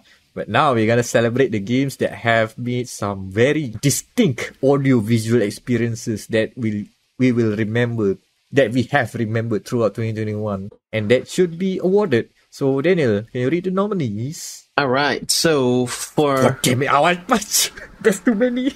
oh yeah, and for the most of all the Game of the Year Video Awards, we will start with Bethesda's Bethesda's and Arkane Studios Deathloop. Then we have again another another entry from Koei Tecmo with Fatal Frame made of Backwater. Another entry as well from Arc Systems, Guilty Gear Strive. Then we have Sega's Humankind. And then we have finally its one and only entry from the guys at French Bread, Melty Butt type Lumina? Yeah, Lumina. Yeah, Lumina. Then we have Old World, and next also another one from Double Fine, Psychonauts, and then fuck. What happened down there? Oh no! Gotta trim the grass, boys. Yeah, the class. It's gonna be 1 hour. Yeah, the Toonami class. We have from Bandai Namco, Tales of Arise, Unpacking, Valheim, and With the Myth. Okay, that is one. Monsters coming in. Yeah, the last minute. This last four is basically the one yang hantar the essays at literally 11:59 a.m. or 11:59 p.m. Like, here you go. Oh my god! All right, I think. Let me just 12. That's 12. So that's 12. So we need to delete. Okay, first round. Okay, first round. Okay, here's the thing about Deathloop. It's an arcane game. Yeah, it's an arcane game, so you can expect some very arcane looking game. But it also this is a bit. Let me not load it with a con. The first thing is that the world of Deathloop is supposed to be inspired by the world of the 60s. So there's a lot of spy flick, hippie style aesthetic going on. Even the color is orangey, sometimes beige, and sometimes it's popping up like blue, yellow, something like that. Mm-hmm. And the music is just goddamn fantastic. So you can the fact that it's just the same loop. Deathloop. The same loop of music that play. Okay, so you are in this one region, right? Okay, you know the loop of the song, dun dun dun dun dun dun dun dun, and then it keeps on layering, and if you enter combat, that sort evolves into something else, and then it goes out of combat. It's also that is satisfying, and then it starts back to the normal spy thriller music. All right, it's all those things just work together so well, but the only gripe I have for Deathloop is that the game looks too good, as in it's gone realistic. If you compare it to other arcade games, right? It's the way the characters look is kind of water painting. Mm-hmm. It's even the proportion is kind of off a bit, a bit stylized. Especially Dishonored 1. Dishonored 2, you can see it toned down a bit. Yeah. You can see them doing more without those watercolory style. But by Deathloop, it's alright, we 4K now, we next gen now. now. So power on the PS5. The other arcane games have sort of the old Unreal Engine character look to it. So yeah, classic. Dishonored 1 looks like a Source Engine game, despite it not being so. It looks like it's actually running in Unreal 3.5. The rest of them are running in different engines. Yeah, there's Unreal Engine 3 and below, they have this distinct character look to it. That's why it was that way. Moving. But it helps that the art direction also leans into it. Yes, it complements the limitation of the engine. Yeah. But that's the thing about Deathloop. It's when it becomes it's good in a way that you remember what you're looking and hearing. I still do love it, but I think this is one that's gonna get cut earlier, unfortunately, just because it has entered the realism world. And realism is not the kind of aesthetic we celebrate that much unless it's photorealism, but it's a bit weird Deathloop. It's still a looker, it still sounds good. But if you're gonna have to cut games, that's one of the least for now. Oh, it's gonna be tough. Oof. I mean, they have won an award, but that's all I'm gonna say. Mm-hmm. Another award from another show, I mean. It's not unique. Yeah, it's not new. It used to be unique, that hurts. I guess another one that we can cut is actually Fatal Frame. This is the fact that it is a horror or aesthetic, oppressive, foresty semua. Tapi other games have done horror aesthetic and the oppressive nature much better. And again, this is just more or less it's a rehash of the design of from olden days. Horror, spooky forest. Ooh. The jump scares, the Nihon Jang. The Nihon Jang horror. Don't forget the white spirits. Yes, the white spirit. The what do you call it again? The camera obscura. The gamepad obscura. The gamepad obscura. Yeah. Okay. So that is also the code. Guilty stays. It's hard to not put them down, especially in the aesthetic department, because this game alone sells itself from the looks and the sound of it. Looks as in somehow they figure out a way to make their 3D game that looked like 2D beforehand to look 3D again. So now they're messing with the dimensions. They can be anything they want. You want it to look like a 2D game this angle, or then camera shifting, camera rotating. You're like, oh god, these guys are like miracle workers when it comes to sprite works. It's not sprite works, it's proper 3D models. I should correct myself. But yeah, it's like it boggled my mind that they have gone to this line to make every lick of animation look so damn good. In terms of the audio experience, well, it's hard rock metal. You've heard of Bullshit Blazing? You've heard how good the anthem is? And the rest of them are pretty hard rockers too. While I'm not too familiar, our old friend now in the Shadow Realm will explain it much better. So I won't go into it. Hopefully he does something with that. But it is like an aesthetic. Like, you see that game, you know it's Guilty Gear. You know it is. In particular, Guilty Gear strives just of the quality of the visuals that has been enhanced a bit. How they managed to do it, I have no idea. But it has happened. Like, it's that lah, but that Sony the Hedgehog means how are you still alive? I don't know. Okay, next we have Humankind. Humankind. This is interesting choice. You know what? This is quite the. Remember with harping on water paint, right? Yeah, this is water paint, right? This has a lot of water paint in there. In terms of like the many of the 2D artwork that they use, because this game is a 4X strategy game, so they don't need to animate a lot of things.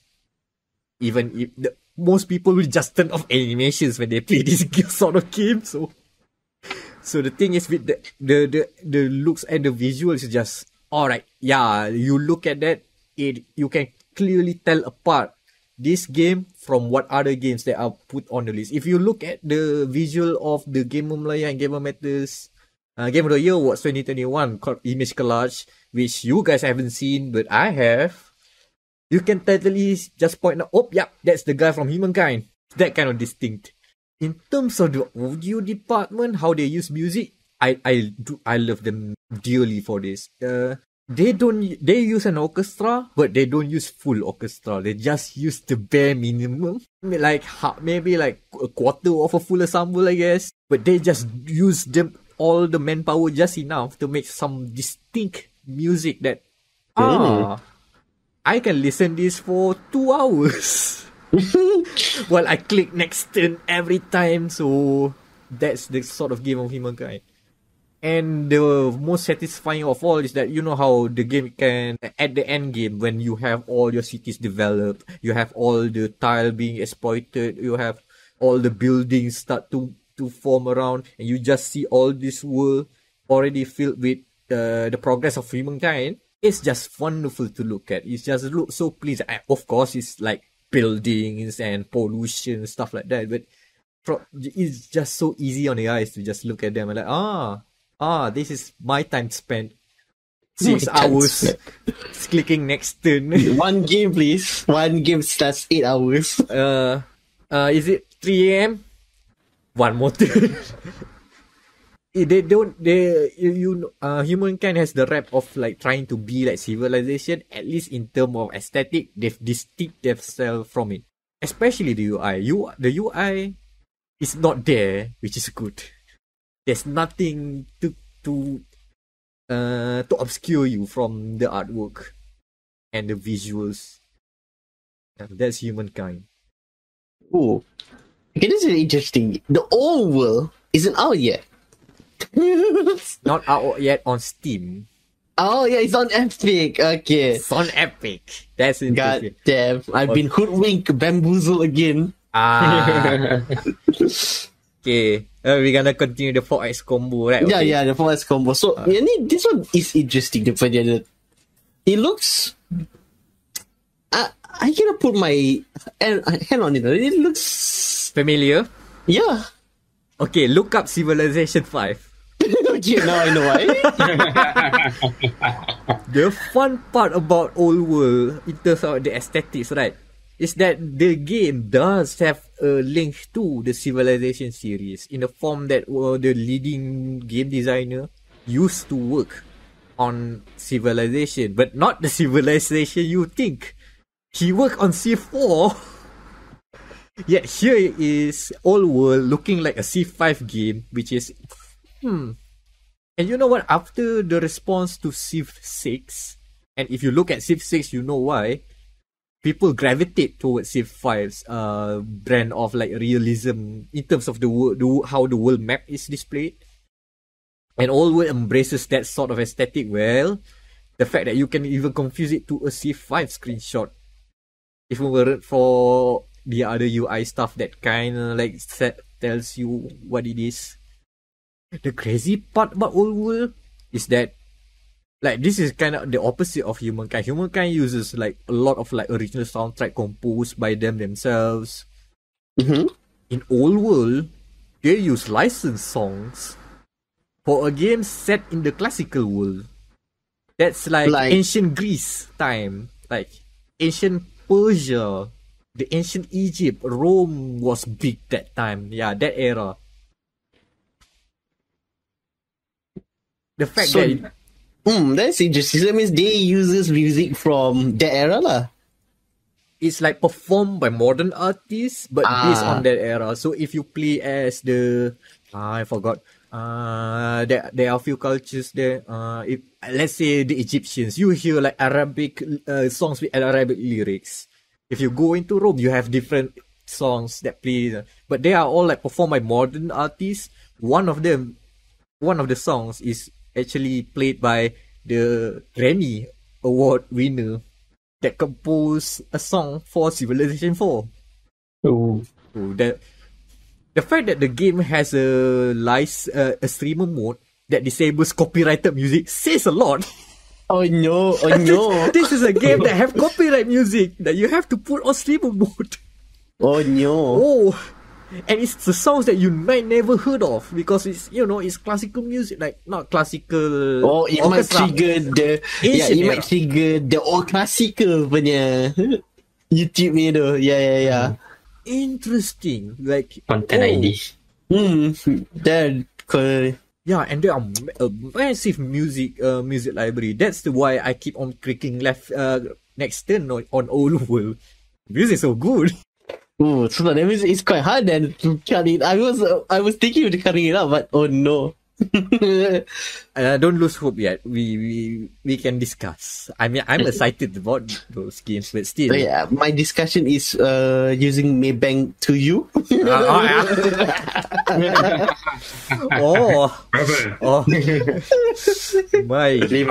God. At least we're not flipping coins a bit. No, don't say that. No, don't say that. No, don't say that. I take back. All right. Now we do everything on merit. What else on this? Oh, Psychonauts 2. But hands down. It has to be here. Have you seen Psychonauts 2? Like, it's Psychonauts 2, right? When you see Psychonauts 2. You say like, have you seen Team Schafer's punya baju? I mean, I'm harping that up still. I mean, if you embody that spirit of Tim Schafer with his like very garish yet eye-catching purple suit that he wore at that one award show, right? It embodies the spirit of a Psychonauts 2 aesthetic. It pops out, it takes your attention, it kind of looks goofy and kind of inappropriate, yet it still works. It all blends into a nice, pleasing looking. The other way I describe Psychonauts 2 aesthetic is a Nickelodeon 90s cartoon. A Nickelodeon 90s cartoon with all those weird proportions of body, yet still doesn't look too inhumane. It's still, you can still pass it out as like emotional characters, and yet they are also rendered in 3D, in probably in HD and even 4K for some people. Yet they still look not they don't look uncanny. Uncanny, eh? Well, not all of them. Some of them are more passable. Some, like the passable folks, look like more like Muppets for me. But yeah, that's Psychonauts 2's look. Also, if I need to bring up like music wise, I am not too keen on the soundtrack as a whole, but there's one music that really proves that they know what they're doing. There's something about the game show, and I just want to believe that they got a brief when making this game show world, is that, hey, composer, Mr. Composer person, can you make a game show theme that's sort of like the price is right and also sound like Family Feud? Thanks. Okay, bye. And they did it! Because that is exactly what I reminded of. Okay. Good. Ooh, okay, so four of these games are getting into the shop then. Okay, hold on that. Okay, so Deathloop is dead. Mm-hmm. Yeah, I think we gotta. The loop has been closed. Yeah, we have break the loop. Okay, we're not gonna talk about Deathloop. Yeah, Fatal as well. Fatal as as frame the last Fatal. We've dealt fatal damage. Okay, so that's 1, 2, 3, 4, 5. Oh, I forgot about Multiplat. Alamak. Yeah. I need to hear about Melty Blood. I mean, Melty Blood. Is it a bad thing or a good thing or a bad thing if their parent company is now under investigation for tax fraud? I mean, it shouldn't. I don't think it. I don't think it counts in this deliberation. Like it's so good, kan? Sampai like your company is neither for tax fraud. I don't know why you brought that up. That irrelevant information, but still worth knowing in general. I appreciate it, but I'm not sure what gonna do with the information during this discussion, this deliberation. So yeah, that's the point. Like this game, the art style is so good. It's a borderline criminal. Oh my god! Oh god! And we have GTG, but we also have Melty Blood. This is the only category where we get to see these two fighters duke it out. Oh god! Tapi kan, while Guilty Gear kan is more on the 3D 2D end because they're doing their own thing now. This one is sprite. Yes, it's old school sprite. A very good old school sprite. And I am impressed, like, dia punya colours cantik, and I think like the only usage of EV is for the special attack move kan, what's it called it? What's the thing, the colouring for attack moves wherever. I'm very bad at FGC punya FGC details. The sparks thing. Yeah, the sparks thing. Right. That's the only thing that's 3D in this 2D punya sprites game. And the music pun is very tight moon. The company though. Okay, just fill me in. I cannot check it right now, but is the theme song, the character select, is it similar to the previous Melty Blood, or do you think it's better? I have to tell on. I mean, Let me- I cannot give me check 30 it myself. Give me 30 seconds. it still looks like a typical Type Moon stuff to me. Yeah, it is a typical Type Moon stuff. Like, I'm gonna say this, but I think people should know if you listen to dia.log in the early days. I put the character select team from Melty Blood Actress again at a high pedestal. Like, that's full standard for character select teams. That's how you hype up the pre-match. Yep. I can confirm it is. It's on par with that one. Alright. Okay. I'll take your word. I'll listen to it later. But I know people make fun of Multi Blood, but god damn, the character selects a banger. I could hear that. I could rave of it. Hey, Kat, we have come to the point of time in future that we can literally play Multi Blood in the toilet. Thanks to the Switch port. Oh my god. So that one stays. Okay, so between the two 4Xs, which one, Matt?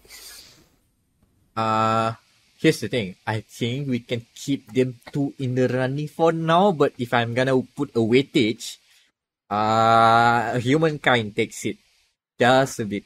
Yeah, I think because Humankind punya more pop. For me, it pops much more. Just because it's distinct. That's the other thing. I mean, Old World is like pandering to a very specific crowd that is the majority of the crowd, so that's okay. They can do that. But I think as a aesthetic, I think we should celebrate the stuff that Humankind did more. But let's I'm just gonna leave it just there, because I know what game that might not hold the candle within all this. As much as will the Myth have a very distinct art style, unfortunately, I don't think like it is well executed enough. Like, I know the limitations to it, and they embrace the limitations to what they are doing, like the paper cutouts, the barely their animation work. All of them are like with all of the presentation is just like 2D artwork on top of 2D artwork. Even the music is like I've said about Humankind having a sparse orchestra, right? Will the Myth's soundtrack is probably carried by at least just one violinist. You just hear that one violinist like plucking the most wonderful and most most emotional of violin strings that they can Just pull. one bar carrying the whole thing.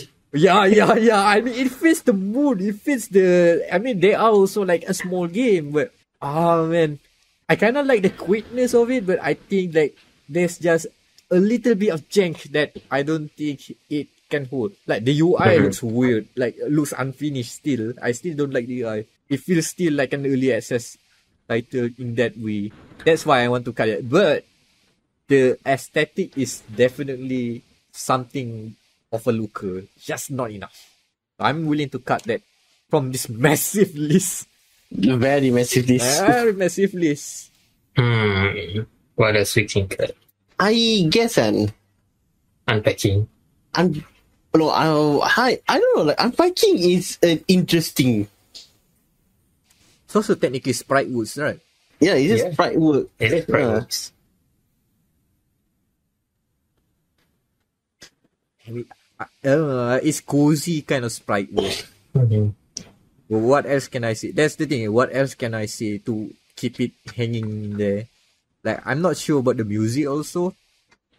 I'm not saying it's bad. It's just like lo-fi is good. Tapi It's not impactful enough, I'll say.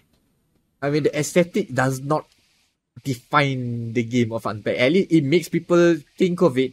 Oh yeah, that game, yeah. But I don't think like it defines the game itself. Like if you make it in a different kind of different art style with a different music direction, I think that unpacking can still be a good game. oh, definitely. Exactly. So Huh? unpacking. Out of the running then. Yeah, running. Just this too tight of a list. Too many. Gotta have to cut more. 1, 2, 3, 4, 5, 6, 7. Okay lah, we cut all world lah. Long enough. RIP Yeah. onwards. But it is a definite pleaser for Civ fans. The way it looks. Yeah. Oh, Tales of Arise. It feels like good enough aesthetic. I think this is the kalau untuk for 3D. This is for 3D punya game. This is I think Bandai Namco's highest point. No cap. Like, semua looks. Every character looks distinct because I think Tales of Arise you have 6 playable characters and all of them are distinct within one another. And I speak for our friend in the Shadow Realm, man, because his favorite is the knight with a very interesting back posterior design. She got your back, but do you get yours? You get hers. No, like can I can say that they don't put your what's it called aesthetic is very close to like big titles like what's that one game, Dragon Quest, but Yeah. not really. Dragon Quest, but not really, because Dragon Quest itself is basically the reason why every time Dragon Quest ada release, it will be a Japanese national holiday. Well, yeah. That, I mean, it's the RPG. Yeah, it is the one that made it all. and that art style is like, if you don't think of Dragon Ball, you think of Dragon Quest. You cannot escape from Akira Toriyama for that. It's too married to the series. So what Tales of Arise too? What do you think? It's beautiful. So yeah, it's beautiful. This aesthetic is very nice. Very What if Bandai Namco owns Dragon Quest instead of Square Enix? Hold on. I think we can keep around Tales of Arise. What about Valheim? Valheim is defined by its aesthetic. Like, you cannot separate the game and the aesthetics. The textures, how do I say it? It's pixelated, but not Minecraft level. So you can see like individual pixels, like voxels, but it's high res enough that it's like high poly but low poly texture. And then the music and the lighting, the design choices of the aesthetics that fit also the Viking theme, it makes Valheim what it is. I agree. Actually, it's what it is distinct between other titles. It makes the game the aesthetics. Like, you cannot separate the looks, the music, and the gameplay. It's part of it. It is defined by the Vikingness as well as how the Vikingness, the vibe, the lighting, the every choice there, every design choices when it comes to the aesthetics is for the game, defines it. I think I will make the case that Tales, due to the fact that Tales is beautiful, tapi like it is, like I said, it is just like what if Bandai Namco made Dragon Quest. So I sadly to say that the Tales will be not off lah from this list. Come on, you won the other award again for best JRPG, so that other award. For whatever reason, somehow I forgot about it despite mentioning it a couple minutes ago. God damn it. They already won that. Now we have the proper top 5, isn't it? 1, 2, 3, 4, 5. So we still have in the running Guilty Gear Strive, Humankind, Multi-Blood Type Lumina, Psychonauts 2, and Valheim. Pretty tight here. I'm going to get...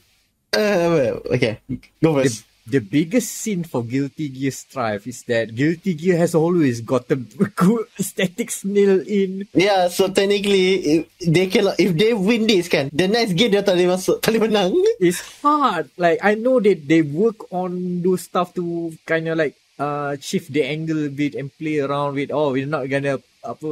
we are not married to making 3D to look like 2D anymore. Like, we can do anything we want. We all gonna make it look good. There's a lot of effort going on there. But that's the thing. When you have a bar so high, your the increase of the bar is just incremental to most people. It's hard to like quantify the greatness of the art style without saying the same thing over and over again. So that's what I'm gonna say about Guilty Gear Strive. Until this point, I have no more to say. I think at this point we have to consider a lot more stuff rather than just visuals. Oh yeah. What else that makes an aesthetic? Like, okay, the focus for me right now is like the visuals as well as the audio, right? Mhm. What can we define aesthetics more than just that? Cohesion, Yeah, maybe. Cohesion, yeah. theme, a vibe. A vibe. vibe. Cohesion. Kind of like, I guess the vibe man for like the likes of Guilty Gear is punk rock, metal, Oh, yeah. man. Metal all the way. Like you're playing a Guilty Gear game, you know what you're getting. In contrast to that, Humankind is like this serene experience where you just see the flow of time, like literally as well, move by as the world evolves, as you see humans develop, going from tribes to small towns to developed cities to wars to ruins to more cities. And probably pollution if you don't play, if you decide to pollute the world, which you can do because that's this kind of game. But yeah, that's also a vibe, I would say. I think the same thing we say before Melty Blood juga lah. So their vibe is easy. Anime, Anime, jazz, apa? anime jazz. Anime jazz that you can play. You can play sitting down, whatever. And like the memes. Like I have seen that damn cat and that Neko arc for almost 3 months now. Psychonauts 2 doesn't have like it doesn't feel like it has a strong vibe because I mean in the nature of the game itself, like you go into disparate levels which is in people's mind, and each people's mind is like different. Like that's the interesting thing. You go inside one person's brain and suddenly you are in a rock concert and everything is like the hippie 60s kind of vibe. And then you go out and you go into someone else's brain. Now it's a game show for whatever reason. And with a cooking gimmick. And then you go to outside of the world itself is also, the world itself is also can look distinct in some way or form. So it's a lot of things. Like the thing that I want to see about Psychonauts, I have to commend the folks that have to figure out how do we make these worlds different again? How do we differentiate the worlds to make it a different vibe? Because that's the way it works. Everyone has a different personality, so we have to express it through level design. Essentially, Psychonauts 2 has a Kingdom Hearts vibe. Oh no. That's a way to say it. And that's either gonna tank or make this game rate higher in this award. I'm pulling that card. Yeah. I'm not sure how it works. If it's gonna work. Ooh, then we have apa lagi? Valheim, I don't think it's gonna nudge anyway. Yeah, it is their Valheim own. is solid. Like, even if I don't know, I think for me, as someone who haven't touched Valheim, the one distinct thing I keep on remembering with Valheim is like the sky. It has that a certain contrast to it. Like, oh yeah, look at the screenshot. Yeah, that's the game. There's a certain blueness into the, I don't know what, but that's the blue tint. There's that tint that, oh yeah, that's that game. It's so recognizable for whatever reason. But yeah. Okay, so are we ready to choose? I mean, we should choose now. Yeah, Now or we should never. choose. Yeah, you have a timer, I forgot. 16. Okay. Ooh. I'm going to do the big boy pants, wear the big boy pants, and just go for Psychonauts 2. You have convinced me by saying that this is basically a Western version of Kingdom Hearts, but without the Disney property. The card works! The card works! Chain of memories, let's go! Let's go. So we have a winner then. Wait, Anand, what are you? Huh? Have you cast your vote? No. Have you? I haven't. Okay, I thought you were voting for Psychonauts. Okay, yeah. I'm staying with Valheim. I have to stick to Psychonauts too. Like, Yeah. the fact that this look is hard to pull off, by the way. We've seen PS2 games that look good on that particular hardware, but when translated into a modern console, a modern system, it went wrong. It went very wrong. So the fact that it is transferred well enough that it doesn't put off you, but it just makes you intrigued, like, why are these characters look very weird? I think it's very strong call to Psychonaut. So yeah, we have a winner. Also, yeah, Valheim release 1.0, we can put it in the awards again. Yeah, round 2, Let's baby. do it. Last thing about Psychonauts 2 with Nerd Hearts, right? I want to just say this, that not all the worlds, your character res will like look the part, as in like this one world, now you have this specific filter on the character, you have the black outlines to match the world. Sometimes he'll be the one person that is like out of the world, like just like in the Hearts. Remember that time Sora went into Pirates of the Caribbean without the pirate shirt on? The Psychonauts 2 now tangentially related to Kingdom Hearts. Oh no. Yeah, congratulations to Team Shepherd. That purple suit. Shout out to that purple suit. That purple suit has been redeemed. Redemption arc. Redemption arc.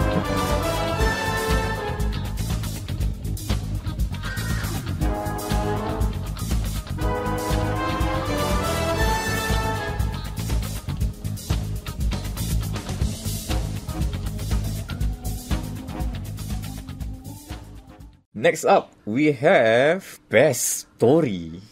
Ooh. Well, we cannot use the word David Cage anymore, kan? I mean, we've mentioned it before. The unofficial name is the David Cage Award for Best Story. But Not since the incident. I like that we keep on having this category out of spite.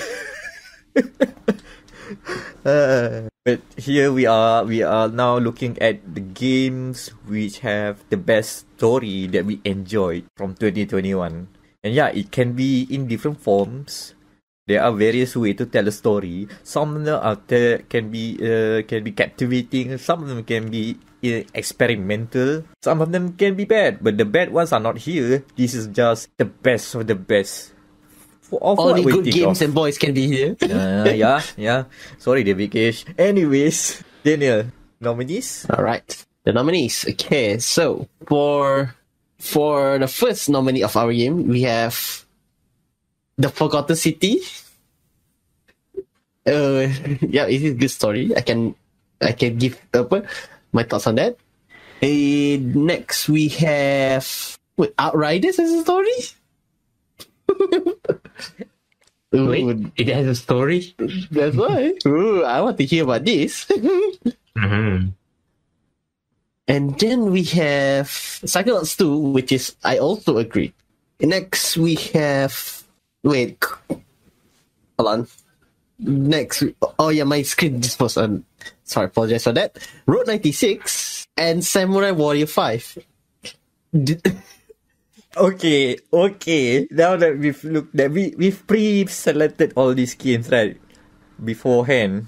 Yep. Now that we look at the list again, macam... I think we all have this weird... why this got picked again? Man, interesting.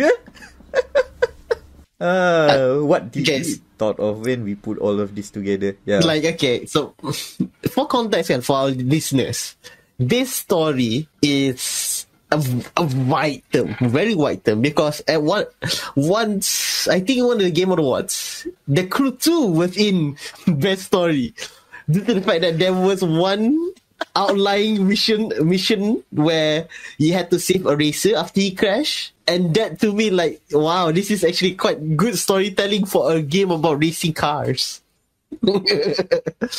So that's why if you see this weird list and think, why is this so weird? Where is Life is Strange? Where is, I don't know, even where is Returnal? No, this best story category is for the bonkers one. The bonkers stories. That's why. So I think I can understand why Outriders is here then. Now Our taste of a good story can be questionable to the mainstream crowd. So take that with a grain of salt when you go into best story. We can't say what people. Essentially, whoever wins here is gonna be a weird pick, an outlier probably. I mean, the list is already like wow. Oh, that game here, okay. Oh, by the way, we should start off with this. Are we gonna go into spoilers this time? Yeah, we think we can go some spoilers for this one. Spoiler alert, everybody. All these games we're gonna discuss, we probably gonna discuss specific scenes, specific plot details, just to tell you why the story is good. Hey, if the story is good, you might tell the story again in some way or form, right? Yeah. Yeah. So, start. Where do we start? Ooh, so Mac, do you want me to start first, or do you want your game to start first? How about we start with the outliers?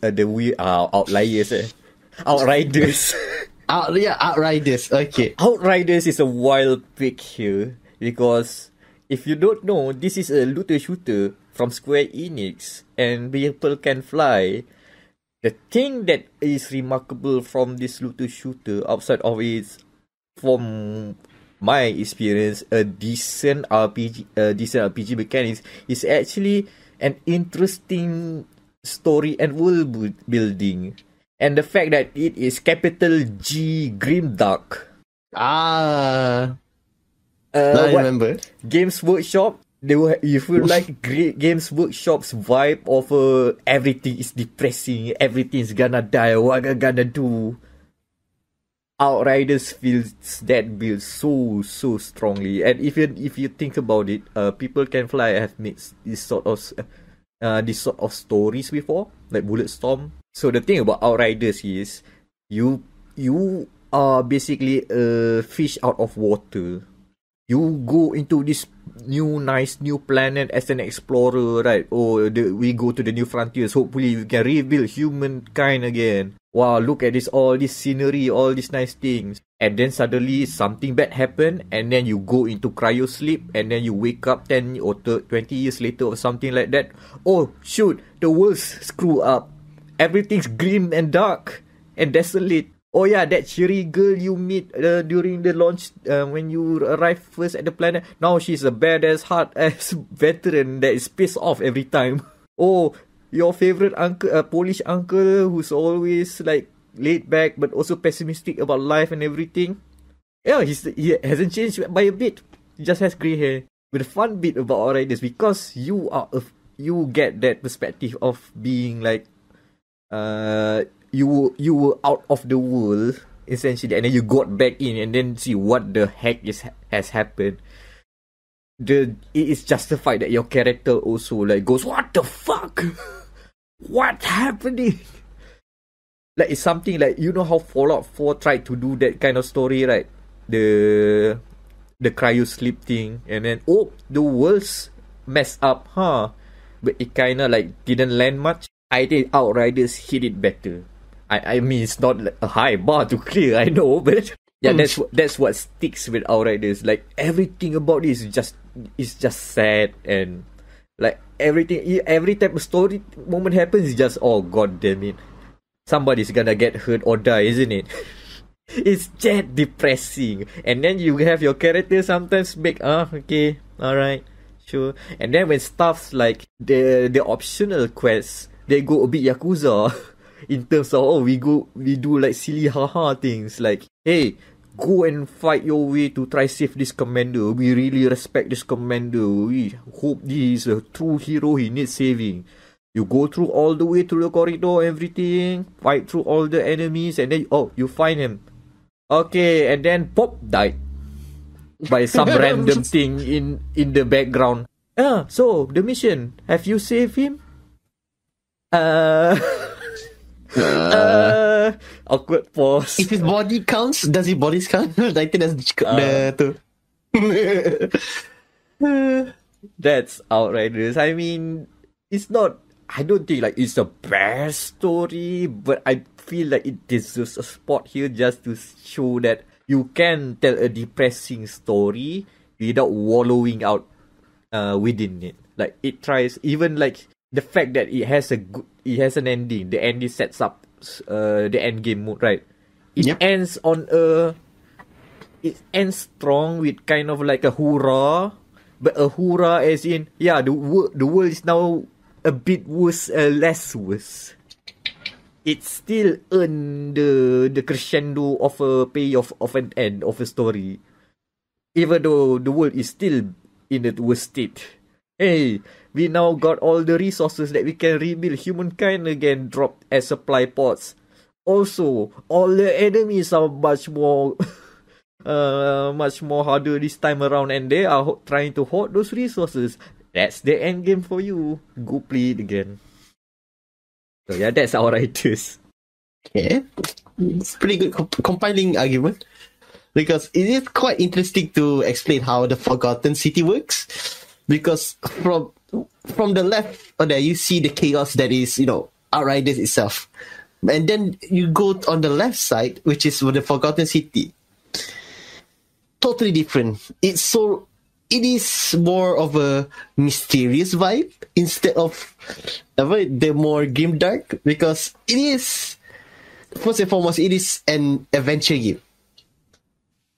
Because it's built on this as a Skyrim mod turned into a game, so it is nature as a more adventure-like game.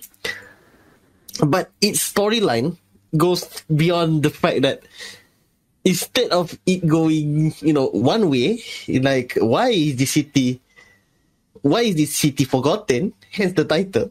It goes and leans toward this more weirdly philosophical in the question, like why the hell is everybody turning into gold if you do something bad at the city? And I guess from what I've seen, because even though I have Game Pass, but I haven't played this game, like there is a fundamental, I guess, curse that's turning this city into the Forgotten City, where everyone, no matter are you from the army of the Holy Roman Empire, which is not holy or Roman at all. Because the Forgotten City, in general, is actually a term. Because if you played like the whole game, you understand like these people are here for a reason. And while you are understanding how to get out of the Forgotten City, you see why these people are there in the first place, which is a good sign of a good writing, basically. Any questions? I feel like the Forgotten City establishes its world properly. The world building is there, like especially for a game that is not like telling you story by cutscenes, right?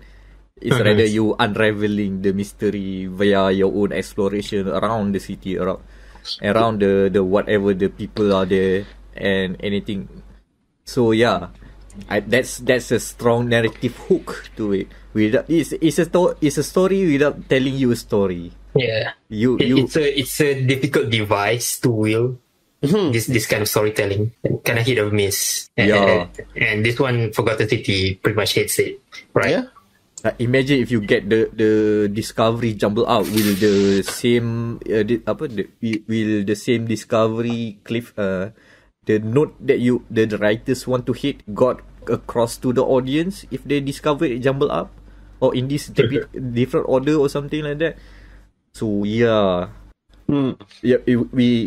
to like appreciate the effort to go for this sort of style of storytelling lah. Yep. And yeah, I think it is nice. Even it is a good game. Like, I think right now it's on sale thanks to the year-end stuff. So do give it a try, even though if it wins this or not. But another game that I forgot to mention because my screen has been acting up and it was blocking its X, which is Marvel's Guardian of the Galaxy. Oh yeah. Oh. It's a good story, huh? Oh, okay. So first up, before I start this explanation, I apologize greatly to Mac. Ever since I bought this game, God damn it! Why do you need to do?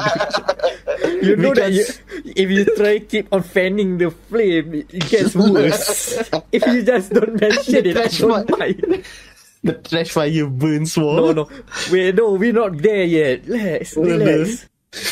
Okay, so essentially, Marvel's Guardian of the Galaxy is what if James Gunn, the director of these movies, just might as well dip his toes into like a sort of prequel game for his very famous IP. And that's exactly it. Because the tone is similar, the feel of all 5 characters are quite similar to the MCU counterparts.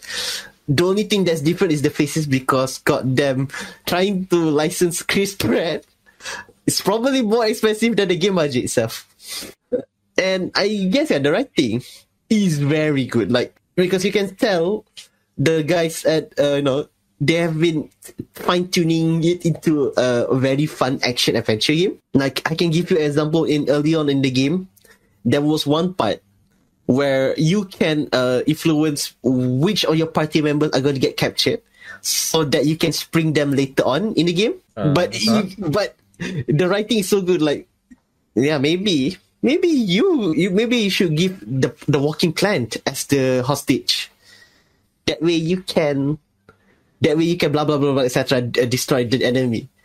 Tapi the writing goes like, it goes hard on it. Like, basically kan, Groot says he wants to sacrifice himself so that he, can give back to the team. Like, excuse me? And I think the Deus Ex team that's writing this game really knows how to flesh out a character. So the likes of Star-Lord, and if you see in the movies, he's like this arrogant asshole that's messed up everything. Like, in the game, they have like one section like to explain why is he an arrogant asshole that is like this. Oh, we delve into the childhood trauma. Yeah. Because there are flashbacks, so like every character has their own like flashback sequence before they're inside the Guardians things. So like, so this is why she's like this, and it's a good way to frame like these characters that it makes you like, now you know them. Now you want to help them like that. Very parallels to a certain series then. A certain series?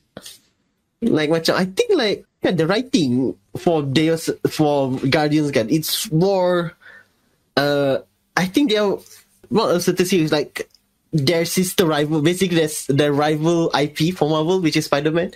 They also do this as well, like making flashbacks so that you can care about the heroes and villain more. Same flair, but much more in depth, since this is an action RPG game. So Marvel, the folks at Marvel shared notes with Eidos Montreal. Oh, this is what we helped Insomniac did with Spider-Man. So take a look. Okay, and then they ran with it. Yeah, and then flash it out better. I think this one, this type of writing is better than the Insomniac games. One, because because they are RPG masters. They have to do those very long-winded texts for every nook and cranny that you read. Yeah, they've done cuts long. They even done conversation battles. So at least some of the writers know what they're doing. No, but I think I say in my review, but this game would be nice if it's on the sale, because it is quite it is a single player experience. So if it's on the sale, do grab it lah. So Mac, speaking of grabbing, and how does Psychonauts 2 grab you? In terms of the story. Oh, you want to know what Psychonauts 2 is in terms of story? Yeah. First, it continues the adventures of Rasputin Aquato from Psychonauts 1, which Psychonauts 1 is also a good story. Okay, but that's for the fans. But for those who are not fans, here's my big simple pitch of Psychonauts 2 story. Imagine Marvel's Avengers done right. Oh, nice. That's my big pitch. Here's what. Let me explain. Okay, you have a fanboy, or who is young, who is naive, who is like full of optimism and spirit, and they are looking up to a certain organization that are technically superheroes with superpowers, right? Yeah. And then they get to meet their heroes right at front, and then they kind of like fanboy, but also like they start to learn the harsh lessons that is involved with being a hero, and then they go and into they basically get to see all of the ensemble of superheroes, which are now technically fractured, and there's a big new evil thing looming by, and these fanboy have to do all of the work to help assemble these heroes again, because they have done this before, but they're the one who's gonna save the world. And you go into a journey to help each of these separate heroes try to find their way back, assemble them together, and fight the hero. Yeah, that's Psychonauts 2. And maybe Marvel's Avengers as well. But here's the thing. It hits harder. Like, the thing that distracted me from Marvel's Avengers story is like, you play most of the time as Miss Marvel, right? Kamala Khan, right? And she's kinda too much of a fangirl, I guess. Like too much, like she's kinda like too grating at moments, because she's just so into the Avengers and stuff like that. Psychonauts 2 stops that from having Res being a totally annoying brat by having him play a straight man once in a while. So sometimes he's the one saying, "What are these? Is this nuts?" He's the one calling out the weird things. So he doesn't feel like he doesn't feel that sort of character, the giddy-eyed, wide-eyed child that is just so precious, but also god damn it, learn and grow. Please, the world is not like this. And to make that point, there is a story beat where Res has to like learn a hard lesson, like you know how a children's cartoon can sometimes teach you hard lessons, right? And the way they frame it is totally like a children's story, where you go into class and then the kids that are picking on Res say, hey, go do that thing, maybe it can do that. So they implanted Res to do something mischievous. Yeah, okay, this is for the good, for the better of us. We do this thing, oh no, this is the consequences of my actions. The things have become something else. And then he gets told off by the adults saying, please, don't do that. There's a reason why we shouldn't do that. And he took it hard. And then after that, you can see the lessons that he had throughout that episode. He totally took it to heart and made sure he doesn't cross that border again. You know how Psychonauts, basically you can go inside the minds, right, of people. Yeah. That's the hook of the story. Yep. So what Res did was go into one of his technically teacher but also boss, the second in command of the Psychonauts to be precise. Go inside her head, mess around with something, and make her from a very protective woman who likes cilantro to become a gambler addict. And because of her gambling addiction and her relentless, her recklessness character being imbued because of Red's shenanigans, she brought in the children, aka the interns, to a super secret spy mission, and things got wrong, really wrong, because the teacher as a gambler is not a good idea. Like it feels fun first, but oh no, it seeps in. Oh no, oh the mission is not gonna work, right? Oh no. So it's fun like that. You get to get a slice of a children's cartoon there, but also a spy thriller there, because there is an underlying mystery. There's a plot of who is a traitor among us, an imposter among us. Very fast, very fast. There is a sus, and I like that the ending of it is like a perfect way to tie up the loose ends. Like the whole bit about Res being an intern is that he has to be mentored by someone, and that someone is missing. But there's a good payoff at the end. Like, oh yeah, he is still being mentored. Good job. That's good writing. I'm not spoiling too much. Also, speaking of spoiling too much, remember, Daniel, that one time Tim Schafer's talk on some stream we saw, and he's basically explaining a lot of the plot details. Yeah. Plot right? Talking. Yeah, I forgot what was it on, but yeah, that was like, oh god damn it, Tim Schafer, stop. He's saying too much. He says the villain's name and whatever, and how the story is evolving. Oh. But the thing is, despite knowing that, despite getting a kind of a cliff notes of a spoiler, there's nothing then, basically. Yeah, I feel like all the build up to the villain feels so impactful that Tim Schafer spoiled nothing. Like, I didn't realize that, like, how they build up the villain, and then how important the villain is, and the connection of the villain with the team of heroes, the previous heroes that first defeated her.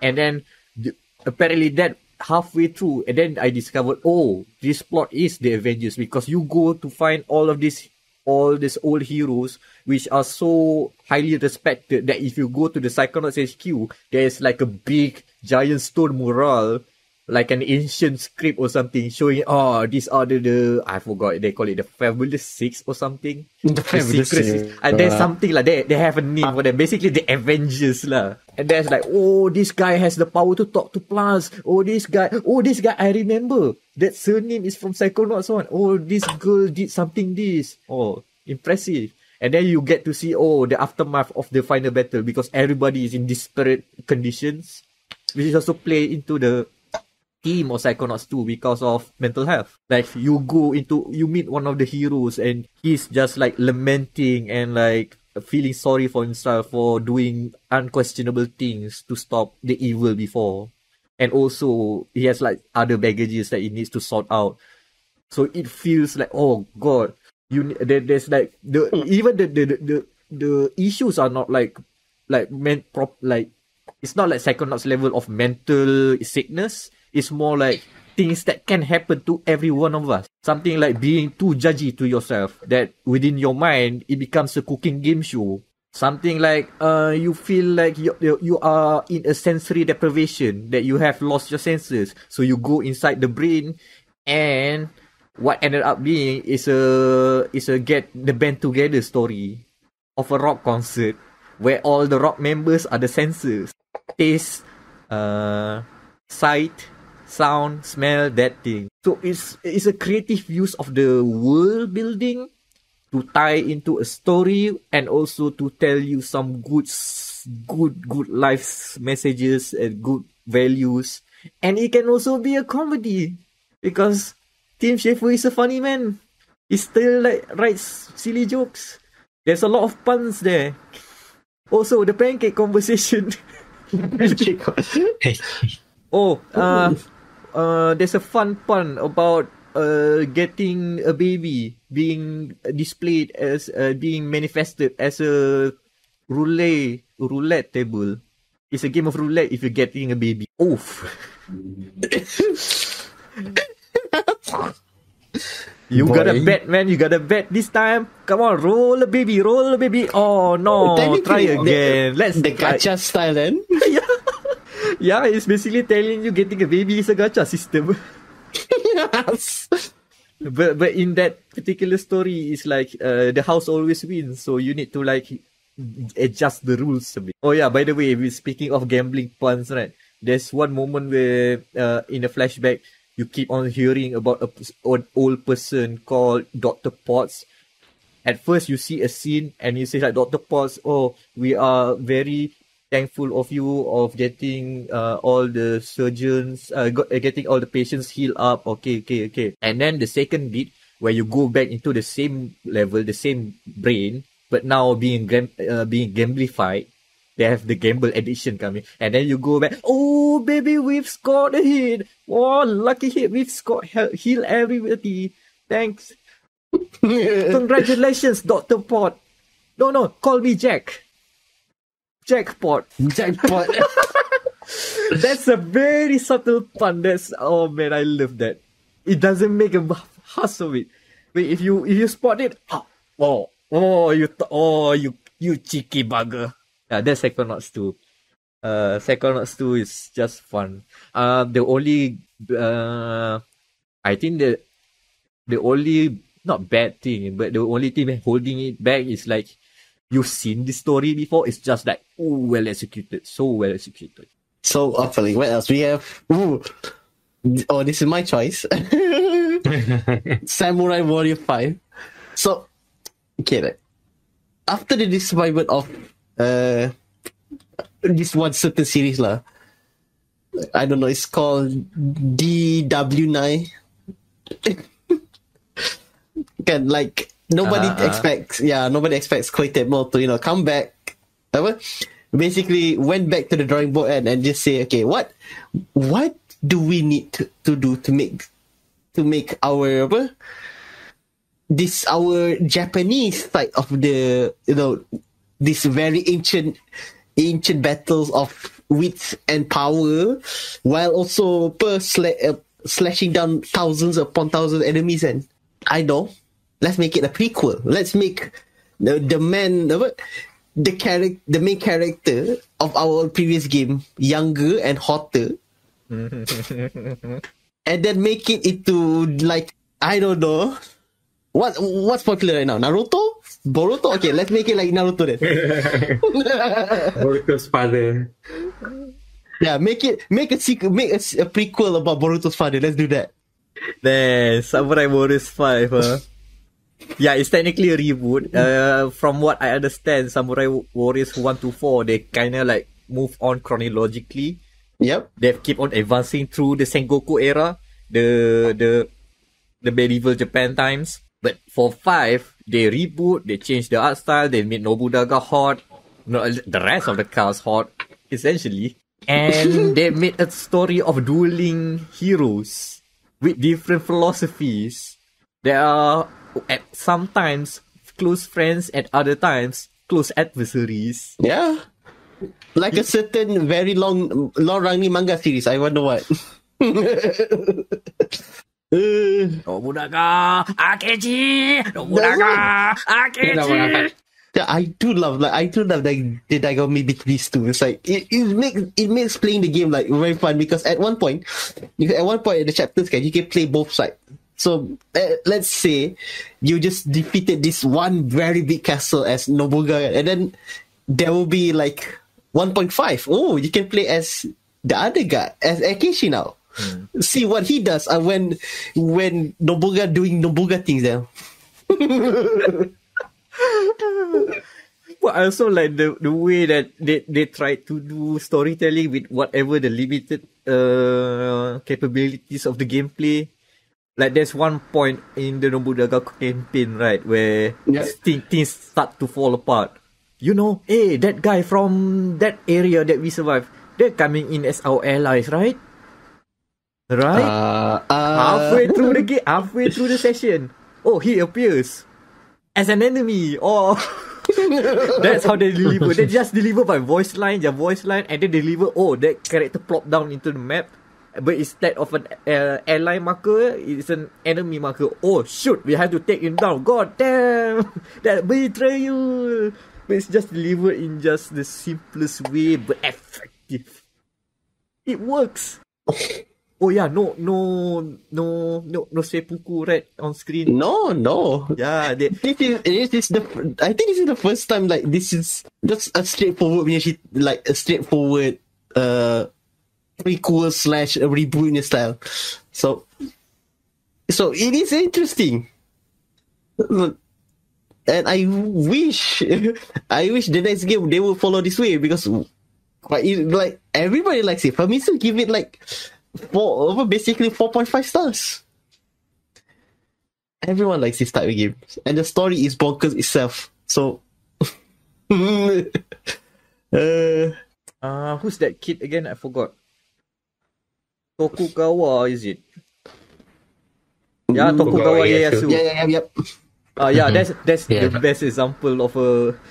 You know how in actual real history, he's the big fat guy who rules most of Japan during his tenure, right? Where here he's the plucky young understudy, the cool intelligent kid that is being taken under Nobunaga's wing.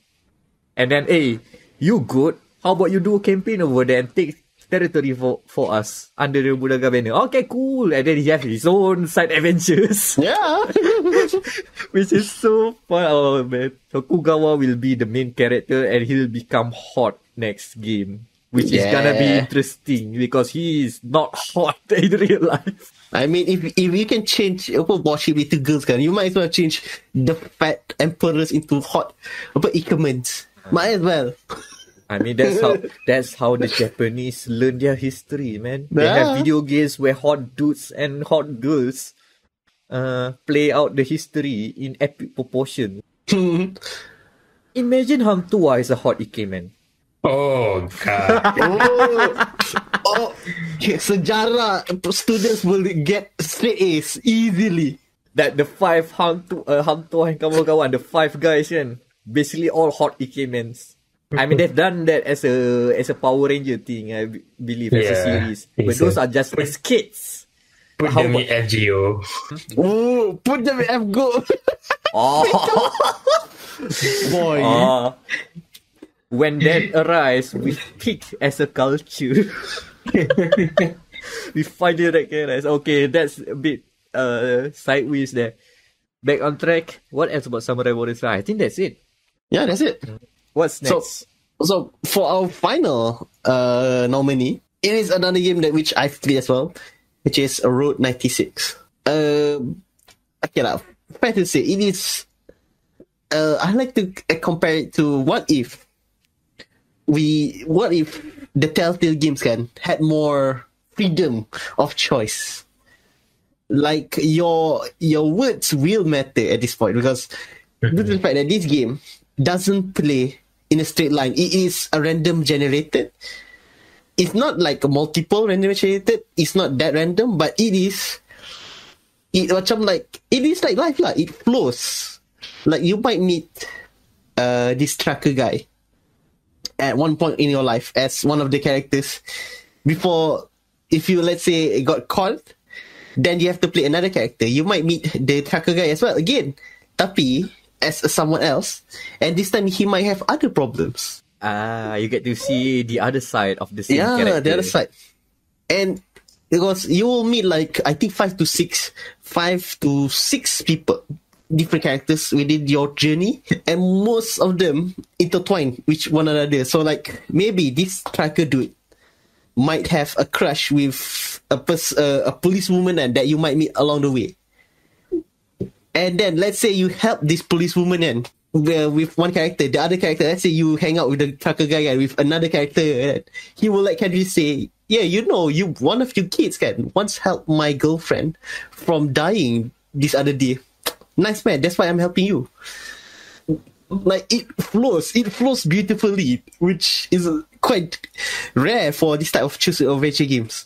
Or like another example, like you can meet these 2 robbers that are actually robbing to help their family, and let's say you meet the police woman lah this time, and oh yeah, I'm going to be a bit suspicious because last time there was this kid who were helping these 2 robbers. Oh no. So like, So it's ooh. not just branching when it comes to meeting characters, also the dialogue. No, yeah, it intertwines. Like, yeah, I saw one of you kids helping out these two robbers, so I might be very suspicious. Like, ooh. Like interestingly, your subsequent playthroughs is also affected, right? Yeah, yep. Interesting. Like it's always the thing about story games, right? Like it's fun as scenes when you play it as like isolated scenes. It's fun. Like you see a Telltale game or even even the Quantic Dream games even, but they don't work as a narrative whole. Sometimes there are like plot holes here and there, or the story doesn't flow correctly or feels disjointed, but it works in isolation. But it looks like Road 96 figured out something to make this work. Yeah, because it all leads up to, like, I think, like, technically you will do, like, so since there's six characters and there's 5 different times you'll meet them, so 30. So you have basically 30 playthroughs and before, like, this one final point where what's it called? Like, it is, I think they call it like election day, basically, where maybe your actions can over the course of these 30 in-game days will affect the true ending of the game. Oh, actual consequences. Actual consequences. So yeah, that means there's 30 Choices do matter. Yeah, I got 6 characters, so 5 times you meet. So that means there's 30. So 30 chapters. And you will meet them like once every 2. So macam, if you meet the trucker guy, you might meet the policewoman, and then you will do your escape to your escape of the border, because that's technically the main goal of the game is to have your playable character to escape the border. And that technically that ends the first in-game day. And if we get caught, that also ends another in-game day. So very interesting how they do this. Leading up to the true ending. It's like, I'm impressed. Like, this game runs on the Nintendo Switch. Like this type of story can, like, you would expect it might take a lot of like gigs of memory, but no, it's very technically it's very compact. Like you have the goals, and the story intertwined. Like, wow, impressive. You don't need big assets for those kinds of storytelling. You just need a good programmer in Twine. Yeah. who can do all those choice based Twine is the game engine for visual novel style graphic adventures, right? Well, yeah. I'm not saying Road 96 runs on Twine, but they have the skill set to make so. That rivals Twine. Interesting. So, like, at this point, I am thinking of buying because we got this as a review copy, and I'm thinking of buying another one for the Switch now, due to the fact that it is that fun. I want to play it again. Yeah. From what I've played of Road 96, I'm amazed at the storytelling they're trying to do. Despite having, like, they've managed to make all those scenes, despite being kind of disparate, but also connected in some ways. I love that one of the features was, do you have, like, the questionnaire thing, right? The front-loaded questionnaire things, right?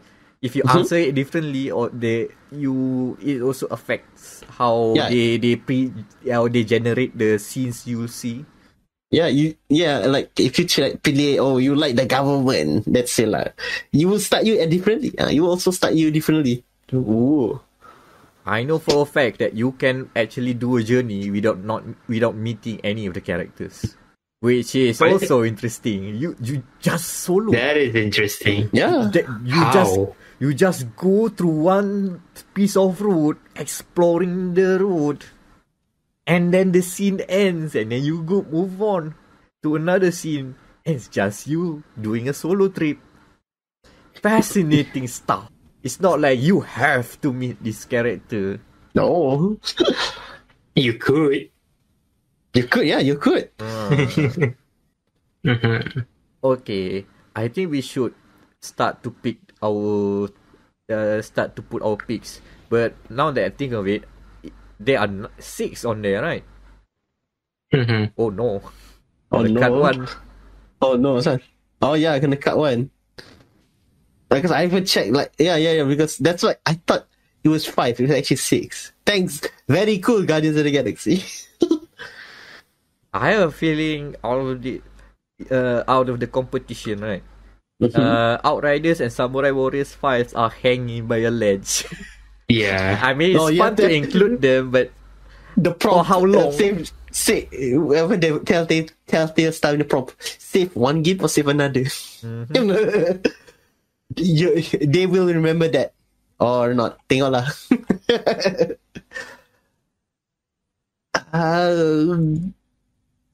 Outriders is actually good. To be honest, it's quite fun. The side quest story is actually, as the kids would say, quite kino.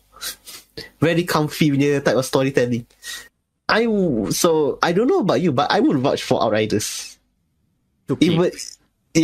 Even though my initial shock. I just love the way they handle the fish out of water experience to be any questions you had, the character is also questioning the stuff. Yep. It totally resonates with me. But there's a certain charm with schlocky but also fun way of telling legendary stories with Samurai Warriors 5. I mean, I don't know. Anand, what do you think? I don't know. I haven't played Outriders yet. Okay, we have to put Samurai Warriors 5 on the side, I guess. Alah, sikit lagi. Because I think Outriders is stronger in terms of the impact of the story. I mean, as much as I like Sengoku era stories, sometimes just a bit too old. I mean, it's the same story, just tell differently. This time as a Naruto anime shonen. That's the word I'm looking for. It's told as a shonen. It's a shonen. But yeah, okay, let's remove that. So we're keeping Grimdark in. Samurai. Alright. Okay, so who should win? This one is actually, I think, the most hardest one, besides aesthetic. Okay.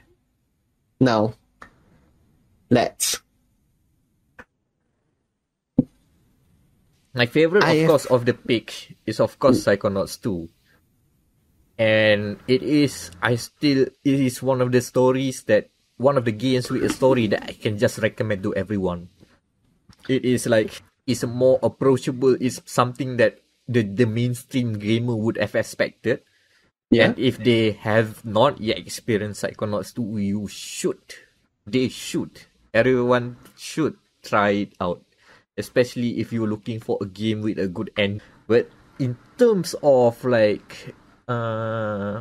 pushing the boundaries a bit, I would favor voting for the experimentals of the bunch. Like Forgotten City it's technically not a new thing to do this sort of storytelling, yet it has done so that is intriguing to those who don't know and is satisfying for those who have gone through it. And as well as Route 96 for pioneering something like the ideal Telltale game or the ideal David Cage game, in my view. He uses the same template that we keep on criticizing, that this award, this specific award is being born of. But somehow, I can't speak for you guys, but for me, it kind of embodies what I wanted out of those sort of storytelling games, of narrative game. Again, I'm also sucker for choices, for system-based stuff. So, yeah.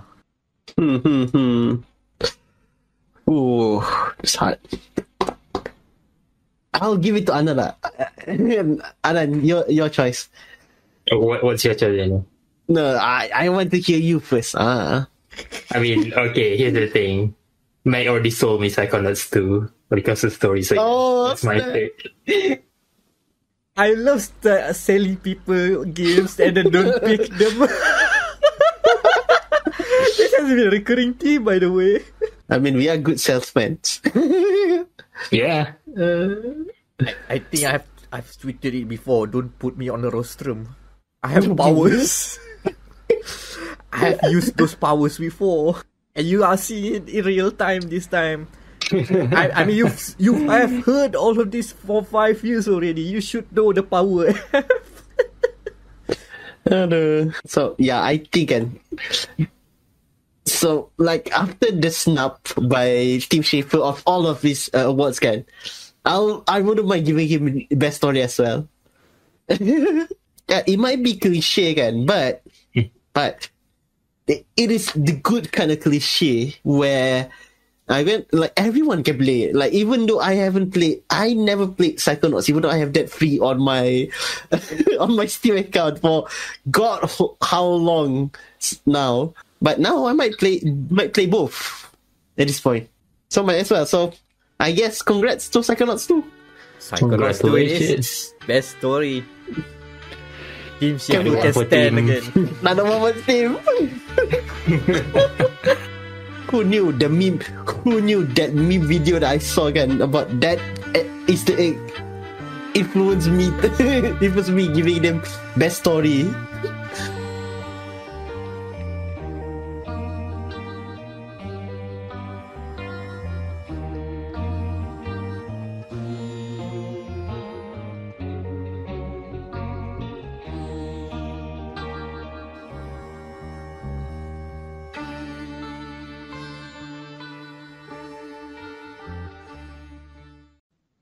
Moving on to the next award, we have Best Indie. Technically new award, but it's actually the spirit of the most surprising game. But rather than like measure it by the measure of surprisingness, I think it's fair enough lah. It's already enough time that we've basically just dedicate one award for a game that is categorically an indie title. So indie itself is like a very wide definition, but what we see is like, oh, this is not made by a large publisher. By large is like the games that we associate with as a AAA developer. No EA sometimes can. No Ubisoft and Sony's and whatnot. It has to be like from a smaller scale team and a game that is like smaller scope as well. But yeah, the thing is still, even with that explanation, the indie the category of an indie game is still kind of nebulous. It can be contentious, but just bear with us. This is how we define indie. So we gotta stick with this. We gotta stick with this. I mean, you can feel the indie spirit if you want it from all these games that we have shortlisted. Can you read them all? All right. So for our best indie list, going from bottom to up, we have Wilder Myth. Yeah. Then we have a survival game. Survival. I don't know. It's like more like survival horror game. Valheim. Yeah. I mean, once you get to the songs, it's pretty much a horror game. Oh. Then we have chill. Take out stuff, put it back in. Simulator, unpacking. And we also have road tripping Telltale Light game, Road 96. And also another entry into our best indie is The Forgotten City. And a nomination. And for our final nominee, it is Slash 'em Up Chivalry 2. Pretty strong contenders here. Yeah, pretty strong. Very strong. And as you can, we all in the room agree, these are certified indie, right? No questions, certified right? indie, yes. Right, okay. As long as everybody here agree, we can go through the conversation and deliberations. As always, who wants to shoot first? This is tough. I'll go for unpacking first because that one I think the most easiest to explain. More or less, unpacking is a game about unpacking someone's belongings and then help them sort out, put their stuff into the correct order. So basically, house chores. House chores, the game, but there's some story elements to it. And not that I want to criticize the game because it is quite short. Like, you can finish this in like 3 hours if you love those point click puzzle games. Tapi it is like the music is so chill, and I guess like the aesthetic of hearing your can of deodorant hitting the bathroom tile or the toilet seat in your tile, everything sounding different due to the development team doing like 200 more sound sprite just for each individual tile. It is fascinating to say the least. On the topic on unpacking, it's such a lovely take offer and experience. Like, I have like, it's a personal thing for me as well, because I grew up like moving states, even like, so putting things out of boxes has been common to me. Like, we still have like stuff in boxes in the store somewhere there. That's gonna open up a lot of, not only open up a lot of stuff, but a lot of memories. Like, that's the thing about unpacking, like seeing those things, like, even it's technically just a puzzle, but you start to like piece together as well a puzzle of who the heck is this person we are helping out sorting the items. And that's fascinating. Like, you can make inferred storylines of, this person is into this, or this person is into that, or this person has an interesting quirk. I remember playing the demo of it and was very much triggered with how this person stores their items in boxes. Why don't you put those boots in the same box? Well, that's what I love about it. The fact that I do get a lot of these emotions, even like for the good ones and the bad ones together. Like, that's something. I felt something from a video game, and that's something that I haven't felt before in other video games. So unpacking is quite the experience, lah. It's quite the shortness. It feels very personal. Oh yeah. Yeah. That's a good sign. Also, we cuba try testing out. Yeah, it was really our episode of cuba try testing as well. So very calming. Yeah. So what's next? I'm gonna stand for Valheim. Yeah. Okay, I have no idea about this game. I was surprised about horror, so go ahead. Don't do anything. No, not necessarily horror as in horror game. Horror as in it invokes this sense of dread. Okay. When you get into the area. Okay, so Valheim is another entry into the base building survival game. But like, surprisingly, it caught on. Just when it released, pretty much like a surprise release, a surprise jam. Even the PC gamers had the PC gamer site has tons of articles just on Valheim, like almost every day. I'll say Valheim every day, and I was like, okay, I'm gonna buy Valheim just because of PC gamer articles, so much of it. So yeah, and it turned out it was really good. Okay, the theme is Viking, so something like I really love, like Viking Norse mythology. And then some of the design choices they make when it comes to base building survival hits the right spot in a compromise between challenge and being convenient. So they hit the right spot there. So that's why it attracts a lot of people when it comes to playing it for a long time. Long time, what I mean is like long sessions. It's really good for long sessions. It doesn't frustrate you with like bullshits of base building survival. Mm-hmm.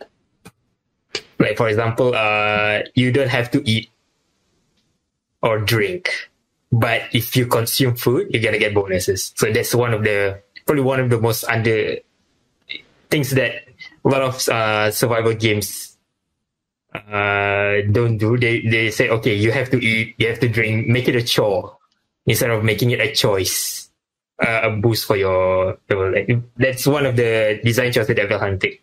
Like, I want to point it out. Yeah.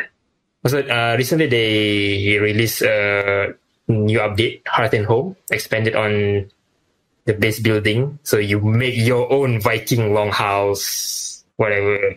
It's like Minecraft, but Viking. So yeah, that's my take on it. Daniel, want to add anything? No.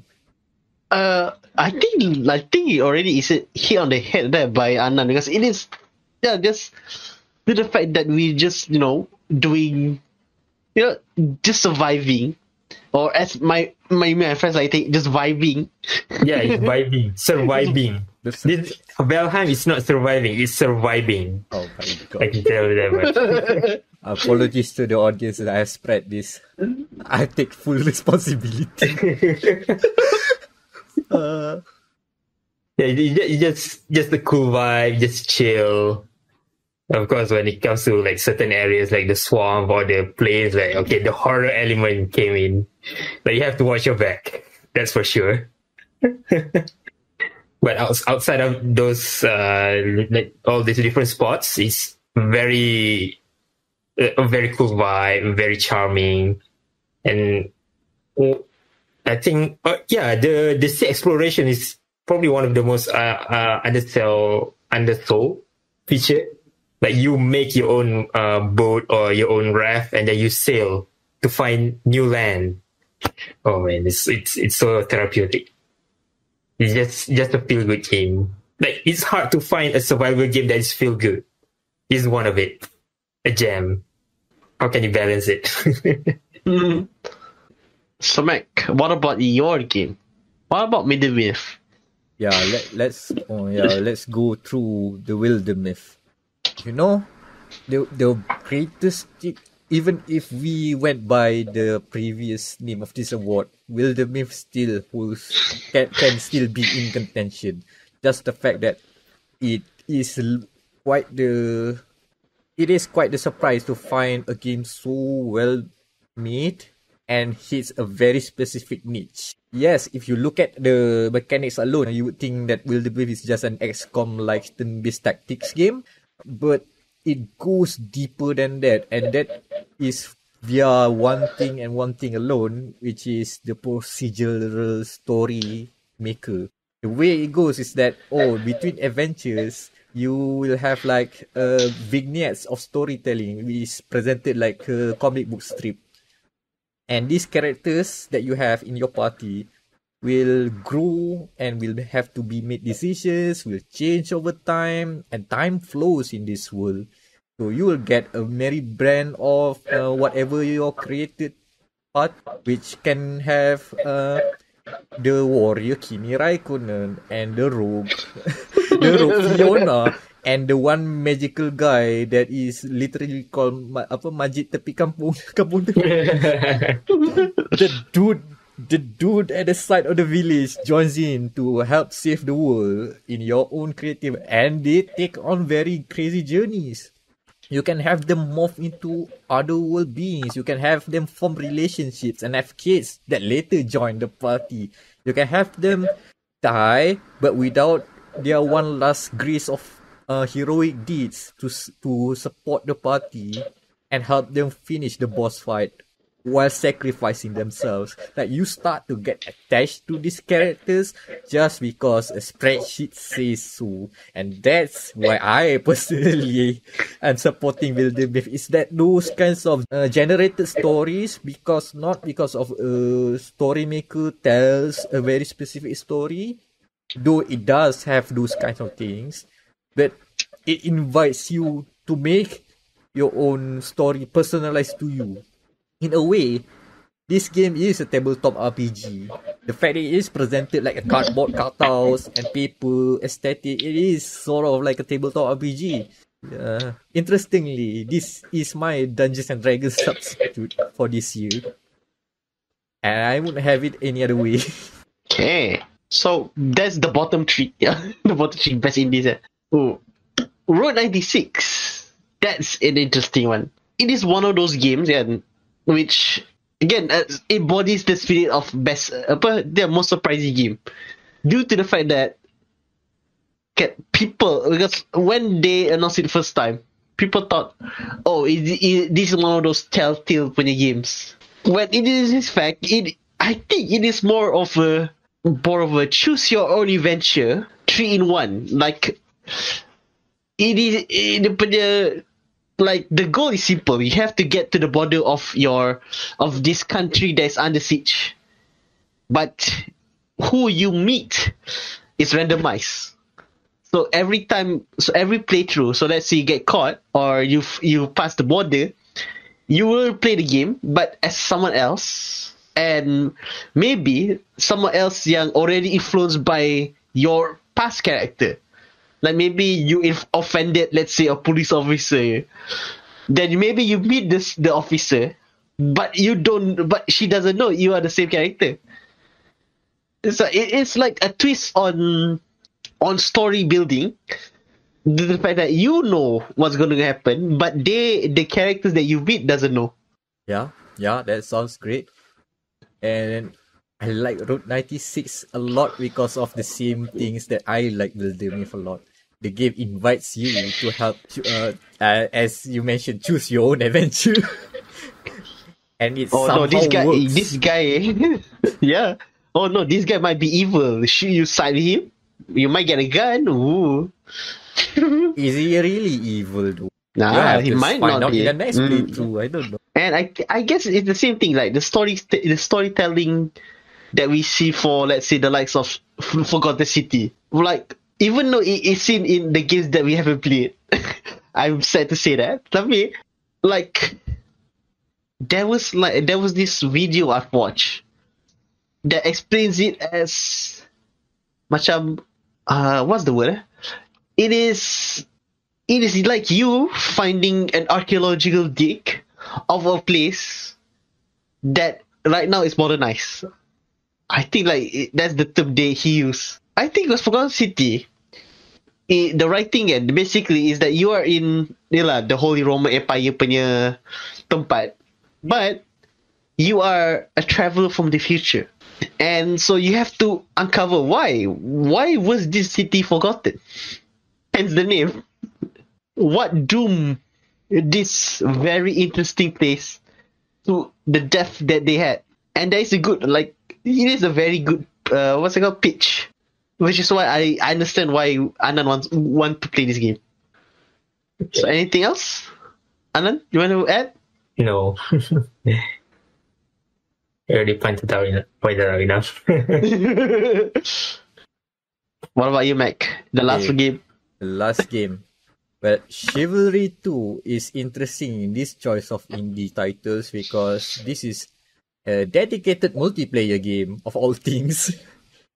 And interestingly enough, it's also a very competent multiplayer game of all things. Yes. The fact that I played this game on launch the first 2-3 weeks and it had nothing but just plenty of people chatting. I mean, even if, let's say, just for watch or stream, it's still fun, even if you're not playing it. I know there are a few other good first-person / third-person medieval combat game. The first Chivalry is one, of course, and then there's Mordhau. Yes. Different developers, by the way. Wait, KCD is third-person, I forgot.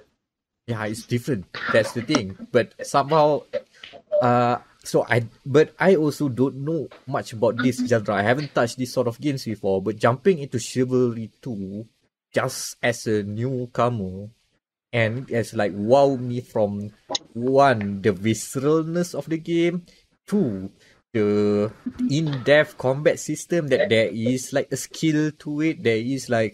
There's transferable fighting game mechanics that I can leverage in, not the input part, but at least the mind game part. Those things are you should do that thing. Alright, cool. Yeah, I know this trick. And the other is just how goofy it is to offset all of the proper visceral combat. You lose an arm and bleeding to death. And it's okay. It's a flesh wound. Let's make a Monty Python joke. Everybody is rushing to the choke point where you will die eventually with all your weapons unsheathed. Let's get this one random guy, get a chicken and try and throw a chicken to them. Whatever reason. All those goofy moments work so well to offset the realism of actual medieval combat because those things those things are rough, man. I do not envy being bludgeoned with a mace. But it's fun when people are joking about it. But that's the fun of Chivalry too. It also just works. Just stupid fun. Yeah, like it can be it can be serious, but it can equally be fun as well. You can treat it both ways, and it works. That's Chivalry too. And I think we need to narrow down because I think we have more than 5 here. Yep. Which one should go? But dude, all of these are strong contenders. Right. Wow. This one is tough. Ooh. I'm Who will sorry. get the boot? I'm sorry to say this, but I do have one game that can be cut, unless you guys say anything else. Surely. It's the Forgotten City. Wow, I mean- forgotten even. Yeah, I forgotten know even it hurts saying that because of the name Okay, itself. it still has one nomination, best series. So if it gets cut, it still have another nomination. Okay. Oh, is it spoiler? It's fine. Nah, it's fine. It's fine. What else? I mean, what other games that you guys feel like not strong enough to be top 5? Ooh. Yeah, I think Forgotten City, I mean, as good as it is, it's a single player, I guess. And it's pretty short. I mean, it's also available in Game Skyrim mod. Pass. Yeah. And Game Pass, Yeah, Game Pass and as a Skyrim mod. On its own, it's a good game, but as compared to the others, it's pretty weak when it comes to standing on its own. Yeah, and the sole reason I brought it up is because of all these games that we've already shortlisted, this one just doesn't hold up enough. And Yeah. I mean, the fault is that because we didn't play it. Yeah, that's one thing. That's the only thing. But I mean, if the indie games category is much weaker, or we don't have enough strong points for other indies, this will have to hold on to the list. Just that it's relatively weaker. Yeah. Just because we didn't play. on a sentimental value, it's pretty much the lowest. Yeah, I don't feel enough people are strong. Daniel, you have any word? For Forgotten City? Yeah. I Not don't really. want to just cut it because of I say so. Yeah, like, I think there is a reason why it's called a Forgotten City. We might forget about it. Man, I've checked out the Skyrim mod at least. Yeah. I wouldn't mind checking the I Skyrim. have Skyrim. Everybody, at this point, everybody has Skyrim. Yeah, I guess that's the. Yeah, we have to narrow down, right? Okay. Sorry, Forgotten City. You're good, but not good enough. Yeah. It's always painful like this. We put in more games than we should, but I mean it's better than actually not figuring out any more games to put on the list. But yeah, that's just the fun of it. All right, winner. Now this is a tough one. Ooh. There's the problem. Everybody's good. Yeah, everybody has their own babies. This one, ooh. Okay. As good as Valheim is, it's still early access and still a lot of content to come. So I'm okay with it being out of contention, at least for now. Because you gotta come back later. Yeah. I'm gonna come back stronger. Still a lot more DLC to come. It's still strong, okay? When it released in 1.0, then we can rate it for that year. I'm scared about Valheim right now for all the other conversations to come. Oh boy. Yes. We might even have to do best ongoing game. Yeah, I mean, there's another category altogether. But for now, because it's early access, still a lot to come. Valheim can put out of contention for now. Okay, not necessarily the best for 2021. Yes, could be better. Just wait for release. But really good could be better. Oh boy. It will be better. Not could, it will be. Alright. Okay. I will go first. And I'll just put my head into, I guess, this is tough. It speaks to the diversity of the games we have. Yeah, that's what it is. Quite diverse. Yeah. Everything is different. That's the best part. Or you have a multiplayer game of all things in an indie slot, and then you have like story games, and then you have unconventional games that somehow have personal attachments, and then you have games that is totally made for me. So yeah. Okay, so I'm just going to use past experiences. Oh wait, Taliga, because we have played all of the games together in Cuba Test Tengok. Holy shit, Yeah, in some way or form, we have experienced these games together. Oh, that's why it's hard. No wonder. Now it's the closest to our collective hearts, all of this. That's the thing, because all of us has experienced this game in one way or form, so we can't call out one winner from just argument alone, because we all have good and maybe not good memories about the game. I think, okay, to make it simple, I think I'll go for Chivalry 2, due to the fact that it is the first multiplayer game that works. Second is Halo Infinite. Second only to Halo Infinite, and that is a big budget vanilla title game. Yeah, and that's the thing. For a multiplayer game, to have all of the servers filled and to be priced at less than 200 ringgit. I think it's less than 100 ringgit retail price normally on the Epic Game Store. Probably more on PlayStation, but still, it boggles my mind how solid the game is. And they are adding live content. Yeah. But from a novelty value or something like new and interesting that usually we associate with indie games, right? Unpacking has a strong argument. Yeah, that's fine. It's like, it's short and sweet, but the sweetness is so distinct that it kind of lingers on you.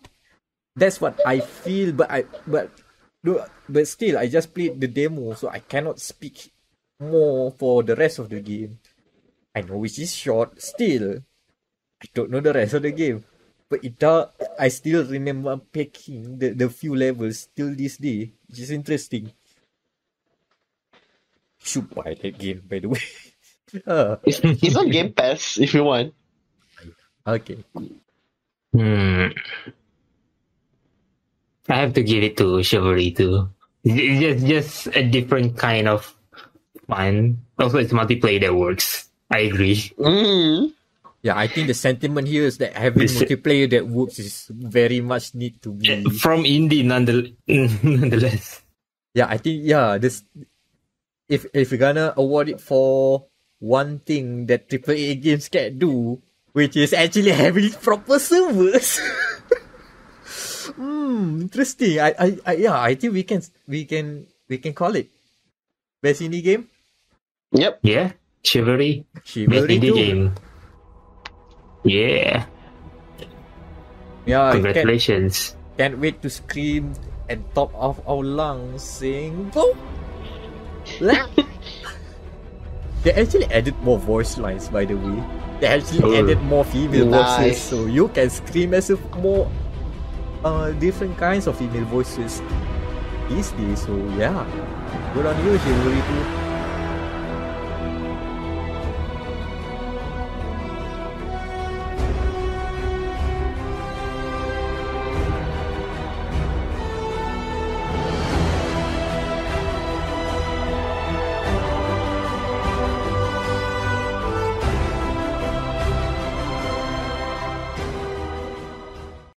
Okay, let's go. Let's go. Let's go. Let's go. I smell something's burning. Oh And no. Can you smell it? and we have reached to the final part of this day one of the Gamer Malaya Gamer Matters Game of the Year Awards 2021 Deliberation. Ooh. How do we gonna end it? With a blaze of fire! Not that kind of fireworks, but it's actually a tepid dumpster over there, burning, doing some open burning. It's the Trashfire Award. Yeah. Yeah. Yeah. You know, we have done this for like 5 years. The first thing you Google Trashfire, you know where it goes. It's a very specific term. It's not even dumpster fire, it's trash fire.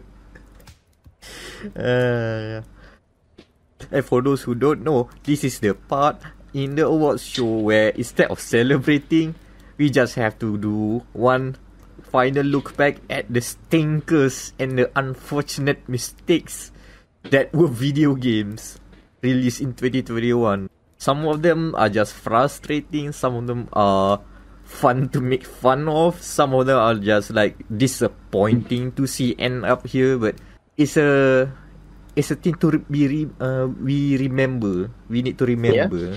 Mm-hmm. So we won't. Hopefully, these developers won't make the same mistakes again if they got another chance. Hopefully, maybe not. Depends. Maybe not. Yeah. Okay. Oh, the nominees for Trashfire of the Year, we have from Square Enix, Balan Wonderworld. From Game Workshop, what's their company? The Alliance? Wizards of the Yes, Wizards of the Coast. Yes. Yep, from Wizards of the Coast, we have Dungeons and Dragons, The Alliance. From Konami, we have eFootball 2022. Oh, this is the first independent modders for Fallout New Vegas, the mod of Fallout The New Frontier. And then from Rockstar Games and Grove Street Games. Wow, you never expect Rockstar Games to be here, but here we are. The Grand Theft Auto Trilogy Definitive Edition. And lastly, for Motorsport Games, NASCAR 21 Edition. Okay, wow. Let's go for the outlier first, the mod. Oh, starting strong. You know what? We forget. Before we reach the Trashfire Award, we've talked about the best indie games that have been made by talented individuals and teams that are small scale and doesn't have that much of money or support. But sometimes those things can go wrong. Yeah, like okay, I'll give them some slack. That Fallout The New Frontier, it is a team of developers, like I think 20 people are making a mod for a game that is now a decade old. But does it have to be this offensive? That's right. Used to be this offensive. That's why. So for those who aren't in the know what New Frontier is, it is basically a project by a bunch of indie developers to create basically a DLC size story campaign based on New Vegas. Although I want to say a story-based DLC is quite the stretch of its meaning, because it's basically what if you want to Call of Duty fight basically the Fallout New Vegas experience, because that's where you got it. I mean, okay, so for this one, I'm specifically talking about the 1.0 version, basically the one that we played way back in February. Betul lah, Mac? Is it in one of our episodes in February, tak silap? Early 2021, for Yeah. sure. I know, because it was so offensive, because I think ada Burhan in the episode, he also shocked. Oh, was it Toffee? Oh, Toffee, I think, yeah, it's Toffee, yeah. For KKP, yeah. Even he was shocked. Is that terrible? So, the gist of it, this mod, is basically, what if we want to make Black Hawk Down, but within the New Vegas universe? Which, if you hear it like this, it's fine, okay. Tapi, it's a big if that it is, how do you say, it's very questionable, the quality of it. Like, the writing is all over the place. The writing is the most egregious part of the Oh, experience. yes. But we open that can of worms a bit later. The fire is still starting. Like, yeah, it is basically, like I said before, like it is basically the Call of Duty of a Fallout game, because you have turret sections. Suddenly we go into like this heroic shot, like some kind of B movie rated punya finale. And then at one point, for some reason, the villain has a space station up in the moon, so we have to go there. Like, you would think, like, if the series was so grounded, why haven't we gone to space? And the game says, oh yeah, because we kept the technology, etc. Like, they're just reaching. yeah, just reaching, like, legit. And the worst part is at the space level. I'm just gonna do space level because it's basically low zero gravity or that's jump scares. Who puts the jump scares in Fallout New Vegas? Like, we gotta give it to the team lah. At least they were ambitious. They wanted to do everything. They really went balls out to make one of the biggest, and most ambitious mod for a already 10-year-old game. Yep, a 10-year-old game with a terrible engine.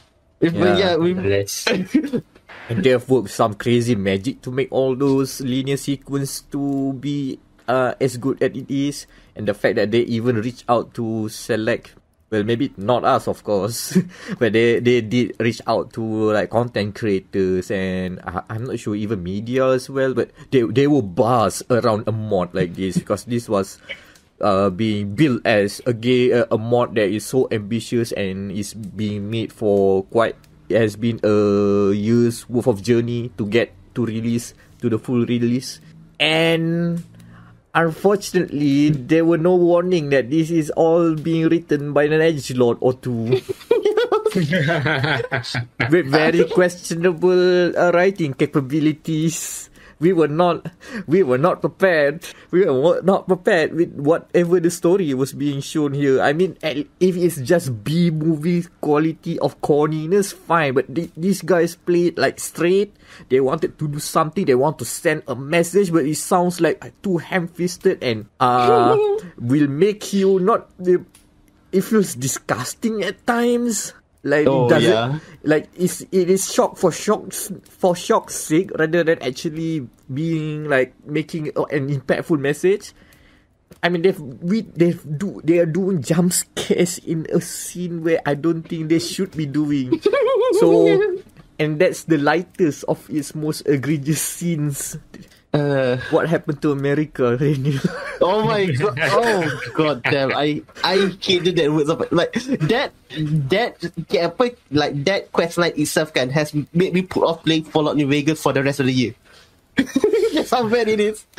Like, they have tainted New Vegas for me.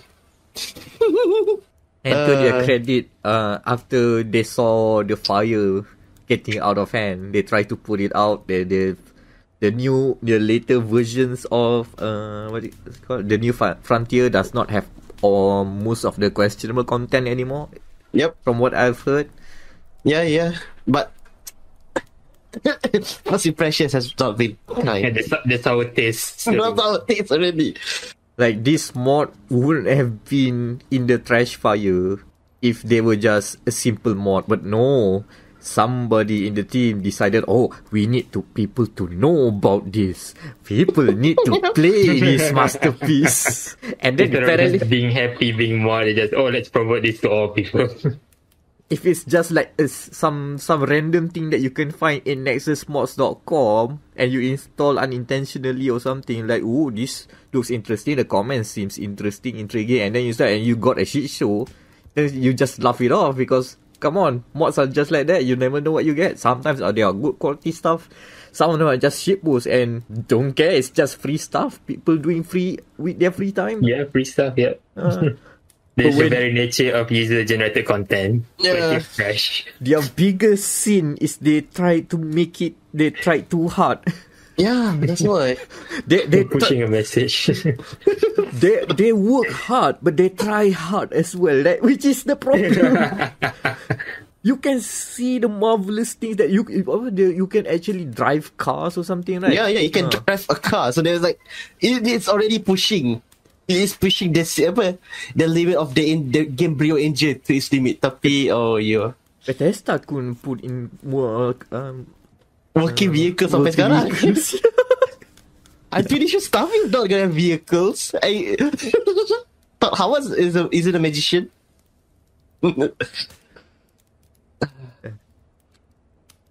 But there you go. My God, New Frontier. Yes, well, it's in the name. It's the New Frontier of Trashfire Award. Yeah, the first mod ever to feature in our Trashfire Award. That is an achievement. I don't know if it's an achievement or not. I'm not sure they should be proud of this or not. Yeah. See, it's not something they should be proud of in the first place, being a Trashfire. But that's the thing. That's the fun of a Trashfire. It's a train wreck. You just can't take your eyes off.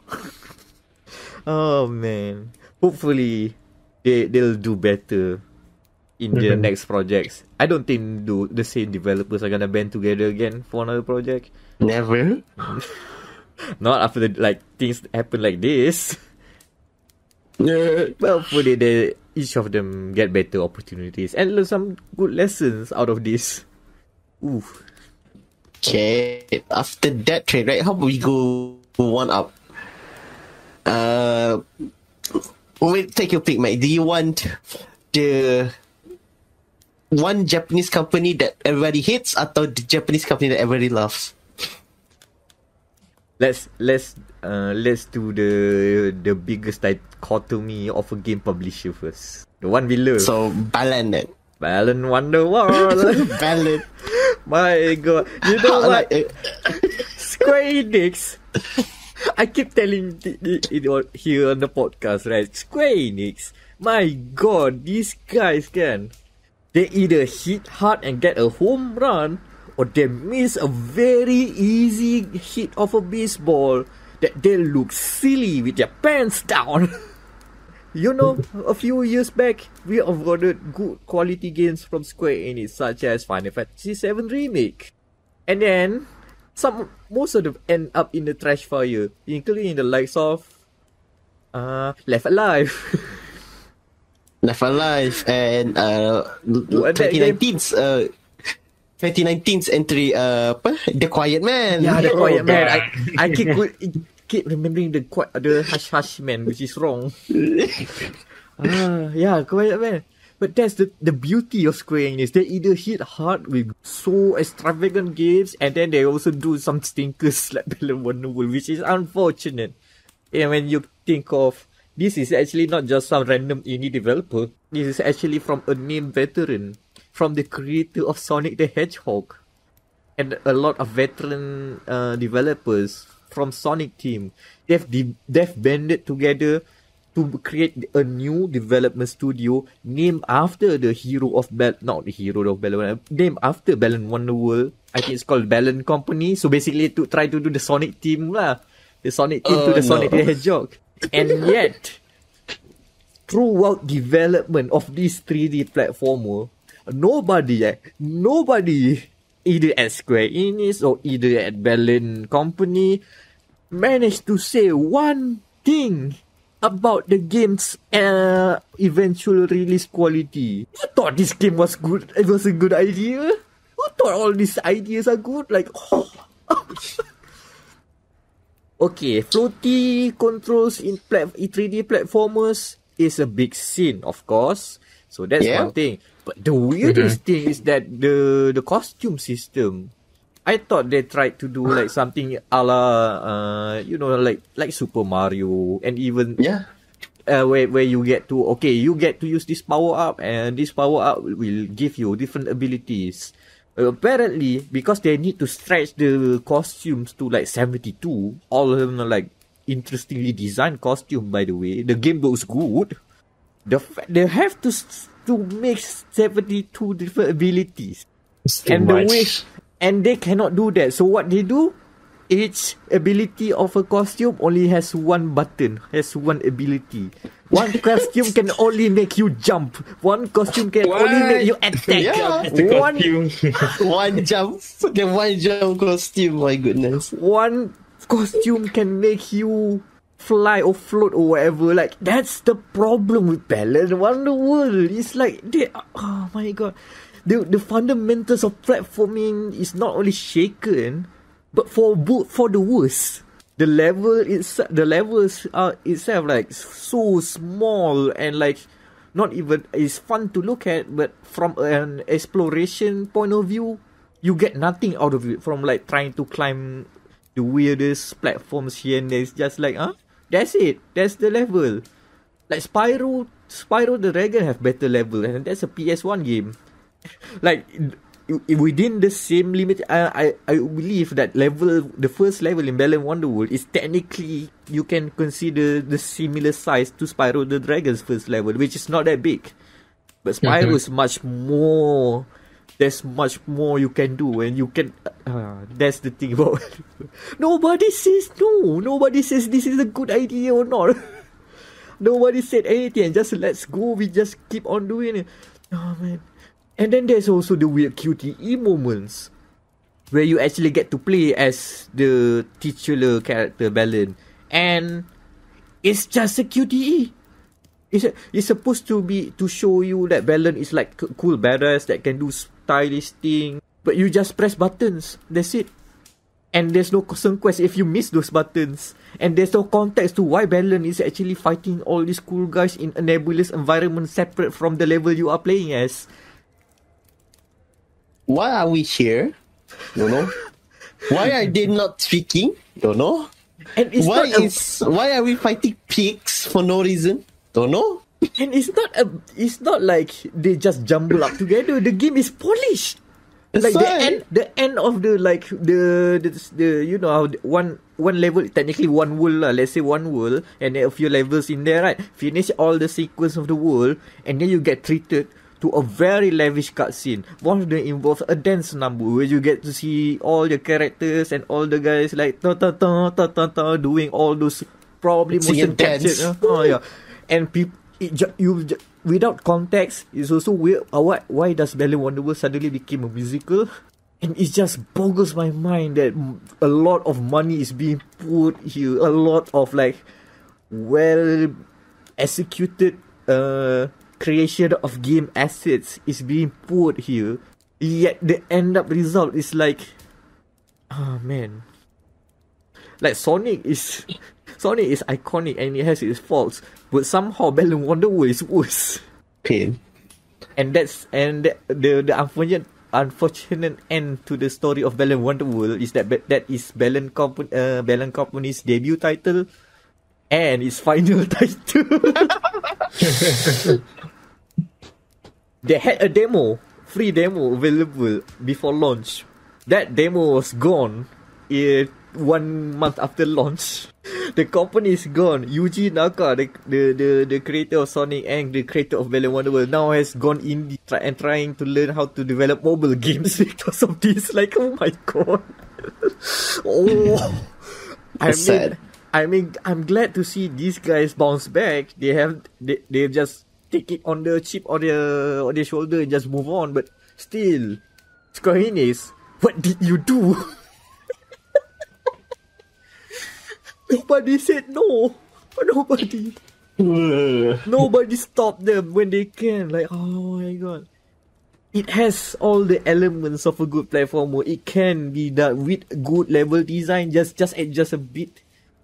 It could be rescued. But no, they decided not to. Yeah, that's sad. Okay, for I think we go something lighter now. And it is after the depressing history of Balan, it's nice to laugh at the company that everyone hates, which is Wizard of the Coast. Because every time I've asked my friends at my D&D again, they do not like whatever rule change they made. So yeah, everybody likes to laugh at them. And I guess the gaming world also laughs at them because goddamn, that game is really boring. You know the sad part about this game? I think even when we look at the debut title, when they debut at the Game Awards of all places, right? We kind of know it could be a stinker. It was a mess of a trailer. Like it used those old mid-noughties kind of music videos where the shaky cam is like aligned to the face, where everything else like wiggling around, and the heavy metal music is like playing. Which, oh my god, why do you guys make a trailer look like this? And I think that's CG, by the way, and I don't think that CG looks good. Not a good sign. But the problem with the D&D Dark Alliance is like it could have been something special, but what it ended up is just being pure mediocre.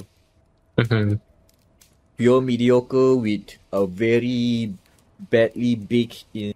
Even technical wise, it's like a whole lot of mess. This game is a cross-gen title. If you're playing on a PS4, well, you're experiencing worse trauma because of the weird jankiness. Like it's not even the fun jankiness. It's the stupid, unfun jankiness. The fact that if you respawn, if you die during a boss fight and then you respawn, sometimes you respawn a bit too fast before everything like the UI and the character assets are loaded in, but you can still hack and slash them. You can still hack and slash the boss. Like, oh my god, come on, guys. Like, it feels like, okay, we have new consoles. Okay, let's pull all of the resources to the new consoles. What about optimization? What's that? What's optimization? What are you talking about? And also, is that a new word? The fact the game is supposed to be a hack and slash game, but the controls are super slow and unresponsive, and also like I kind of like feel like pulling special move is like a gamble rather than you know a game is bad when you have to pull off special moves that just involve tilts, not even quarter circles. I mean tilts, just one direction, one shoulder button, and that can be a random number generator of a chance that move is pulled off, and you cannot find a way to properly execute those moves. And when you execute those moves, it doesn't work any better than your typical bread and butter combos. The sad part is Dungeons and Dragons is right to be a good video game, but it's not Dark Alliance. If you want a good Dark Alliance game, I believe Baldur's Gate Dark Alliance is coming to PC, which is the old PS2 game. Oh, okay. I'm saying no, not they haven't launched in PC. Excuse me. No. That's I'm saying Baldur's Gate Dark Alliance, not Dungeons and Dragons Dark the Alliance. Better one. The old one, but that's a better hack and slash game, which was like what in 2000 something. Yep, 2002. It was console exclusive for so long. Now it's coming to PC. So yeah, that's a revival. I guess Wizards of the Coast want to save face lah. Dark Alliance is such a good name.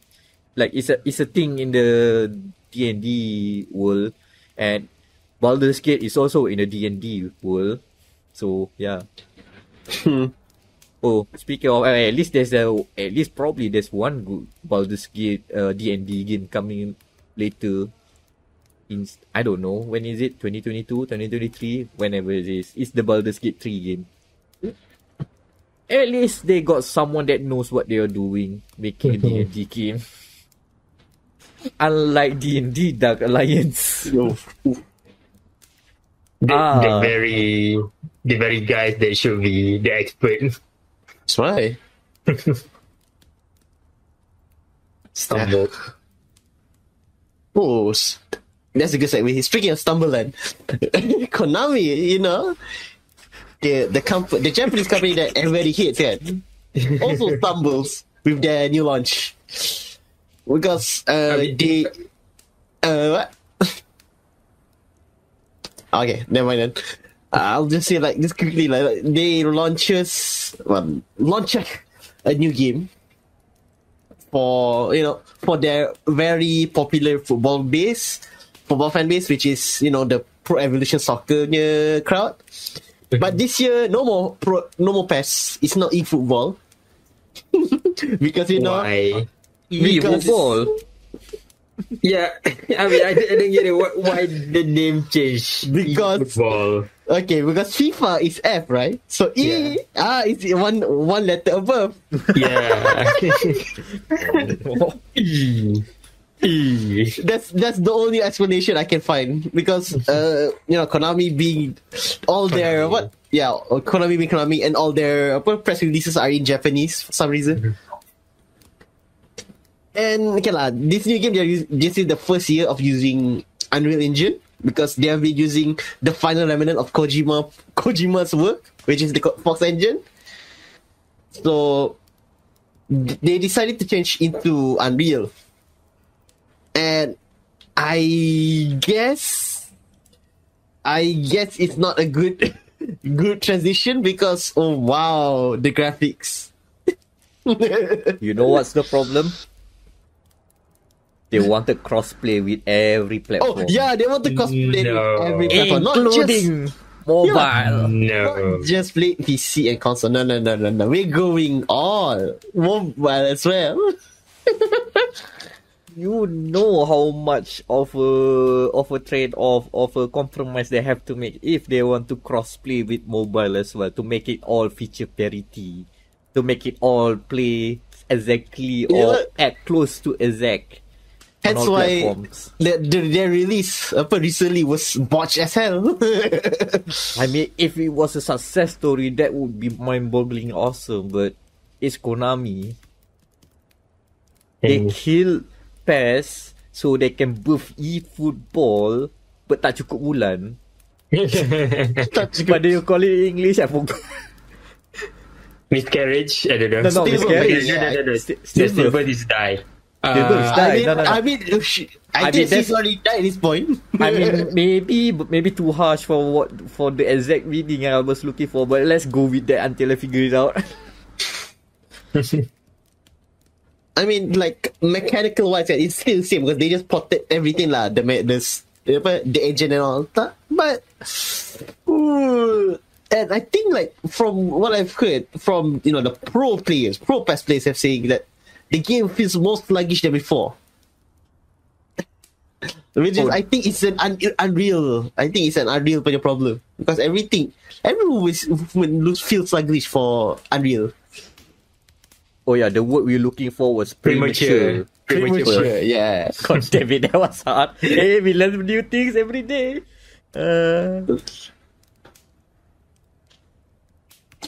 Like, what else is to say about Konami at this point? Like, they at this point, like, whatever lah, Konami. Oh, a new game you want to make? Is it like, I'm not sure how even the game modes are not all rolled out, right? No, not yet. You can only right now. It's now end of the year, because they said they're going to add in exhibition mode, which is basically the mode where the championship mode where you can build your own team. No, it's not out. It's still not out. This should have been early access. It is early access. Oh, okay. It's not enough for an early access. It's not early. It's what's too the early of an access still. It should be like beta preview. Beta, yeah. Close test first lah. Close beta kan. Just build the hype, but let some very specific people can play first. Like, yeah, even that the worst part is that there's not even teams out. The only teams that you can play are the teams, like the licensed teams. The rest, nah, you have to wait. They even don't do the Mary side red and blue. No. Oh god, that should be easy to put in. That's why. Maybe it's not. I don't know, but oh come on, that's a.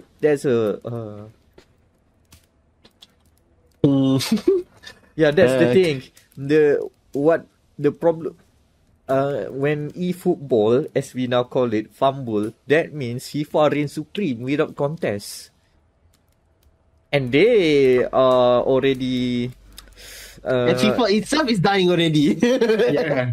Oh yeah, it should be. But EA Sports... what do we gonna call it? EFC. Yeah, EFC next year, yeah. EFC. So, ironically, their plan backfire then. Yeah, you want EF or EA? EA, yeah. So it's EA first instead of eFootball. So even that backfired for them.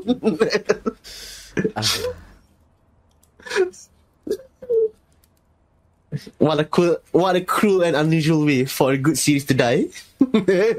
Yeah, I remember the gold days when Pro Evolution Soccer had more convincing simulations of a football match compared to FIFA. Man, those were the days, huh? They don't need license that time. The gameplay carries a lot of weight. But no, even I played PES back then. I don't play football games even in general, but I did try that. That was fun. Football. Ooh. Okay, so okay, so we're going continue on this fumble train kan. I guess this one kan. If you said to me in the last 2 years, Daniel, Rockstar Games will be in the Trashfire Awards that you've created for no reason, I would have laughed at you. But here we are. What in the world happened? Yeah. What the hell happened here? Rockstar. GTA Trilogy Definitive Edition. Definitive purchase. More like Death Rockstar Edition. Death Rockstar, yeah. Man. Okay, it's like, it's bad kan when suddenly, when the guys at Rockstar suddenly releases a DLC for GTA Online immediately after the game launch to cover up. It's bad. Okay. It's supposed to be simple, kan? Am I right, guys? It's supposed to be simple. It's 3 old games, 3 PS2, Xbox original games. Just, put a new coat of paint. Yeah. And that's it. Better resolution, textures, maybe some polygons. But no, they have to do more. And they put in did new engine. Oh my god. And all the idiosyncrasies that entails, God. What could have just been a simple port job that is adequate, probably should be more, but we are satisfied with. No, they decided to go a bit bigger. And then, it's already too big for project for us. Oh, when's the anniversary of GTA 3? Oh no, it's this year, huh? It's November? Oh shit. Oh god, how much time did you give us to make this? Oh no. And it's not like, okay, 1 game. No, it's 3. Oh, they're going to do all 3. They've watched all 3 of classics games. And at one point, this is the only version we could have played. They've pulled out they've delisted the original releases of GTA 3, Vice City and San Andreas on PC. And then put it back in. But for the Rockstar launcher. Whoopsie. Looks like the definitive edition is not what you guys want. Oh. Okay, the problem is, it is based on the mobile version. So basically, you're playing a port of the original game. Double port. You know how when you like a JPEG, when you keep and copy and pasting, it's kind of like crinkle and deep fried a bit, then this is like the reheated Grand Theft Auto. It gets more pixelated as you that roti canai that you have reheated 5 times today. This is the 20-year-old roti canai being reheated for the second time and being charged at a premium price of 249 ringgit. By the way, it's okay. 3-in-1 bundle, man. 3 layers of old roti canai for you.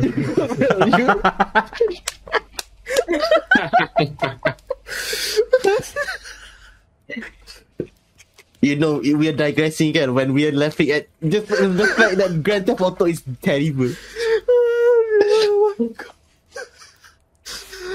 Man, this game define. Okay, it shouldn't be defining our childhood because these games are mature audience only. But man, this game define most of our childhood, and it define the industry itself. This is basically the first game that people say, oh, yeah, open world adventure games, huh? Yeah, lah. Back then, the only open world that we have are like military sandboxes. That means sparse. Now this one, a populated city. Oh, and Midtown Yeah. Madness, by the way. Midtown Madness, which is also Midnight Club, and also But you Smuggler's cannot Run, which is technically Rockstar. They're technically Rockstar. So they know Tapi- what they're doing. Yeah. Sad.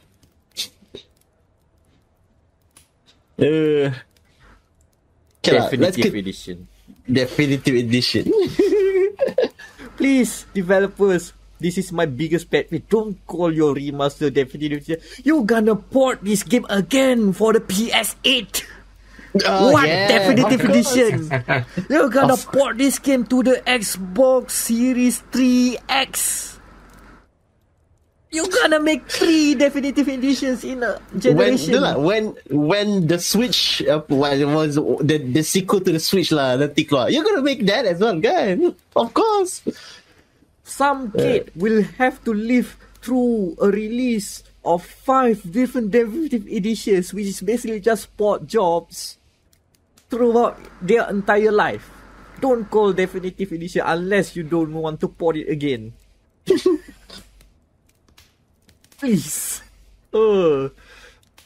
And all of the good mods for the games died for this. God, yeah, deleting. Oh, we've put in the The lawsuits as well. litigation, yeah. The loss, all of it. Was it worth it? Was it No, worth it? No. Even on Game Not at Pass all. for free or on PS Now and for free, nope. Nah. It was all for nothing. Definitive edition. Definitive edition. We'll end this on a funny highlight juga at least, because it's been a while since a racing game entered the Trashfire Awards category. Or is this the first time a racing game is stuck into the Trashfire pit as well? I don't know. It's also a reason why racing games are in general not that many. Yeah. So unfortunately, this one got dumped into the fire. But why? Why is NASCAR 21 Ignition in the trash fire? Yeah, so this NASCAR 21 is an interesting case due to the fact that it took them 2 years to, because there already is a NASCAR new series called NASCAR Heat, which has been in run, and I think you like this. That game, NASCAR Heat, has been running on Unity for the last 5 years. Okay. Because so for their next installment, they also wanted to try and do eFootball, but earlier, because they wanted to run on, instead of I think the Unreal, they're running on the R Factor 2 engine, which is a more simulator like before. Mm-hmm. So an engine change. Yeah, an engine change. Engine swap, I guess. Engine swap, yeah. And let's go. And let's swap our NASCAR series. Let's see what happens. Yeah. And like every other car in Forza, if you try to LS swap anything and everything goes terrible, yep, this version goes terrible. Because How terrible? You say? Okay. You know, kan, NASCAR is a race about 4 corners, kan? Basically, because you drive in circles, you turn left. The AI that cannot do turn left at some tracks. What? What? You They had turn one right. job. Yeah, at one do of the they turn tracks. right? Yeah. No. At one track, kan, if they crash, it will domino effect. So all 39 cars will crash at this one spot. You have to see the video. I will show you after a recording lah. But this one corner, everybody's gonna crash.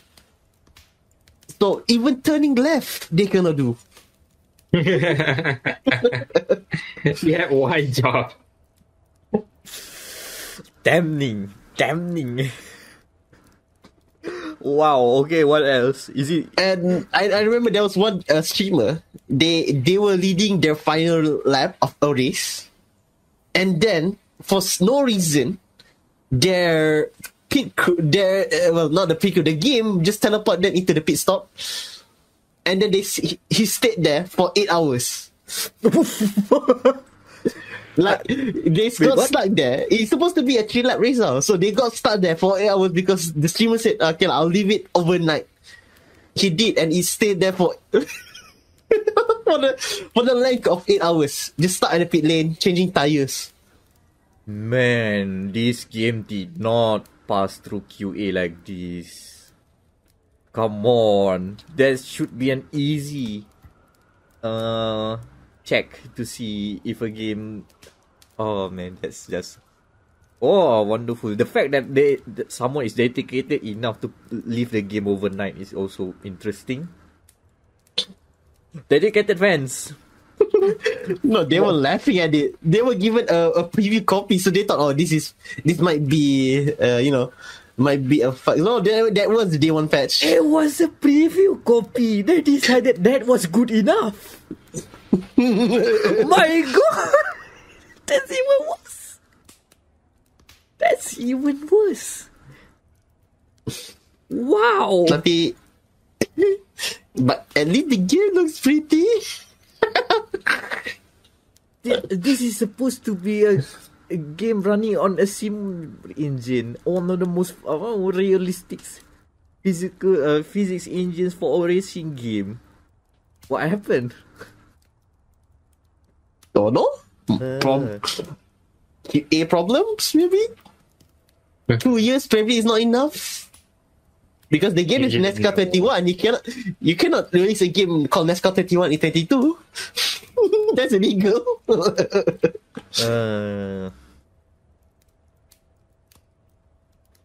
Watch engine swap it is. Yeah, another one. That's 2 games in this list. Blown. They've blown the head gasket. They've blown the head gasket. 2 sports games with watch. What's engine swaps? Just stick with the VM motor. Man, I think that erupted the Trashfire quite a lot. How you guys feel after this?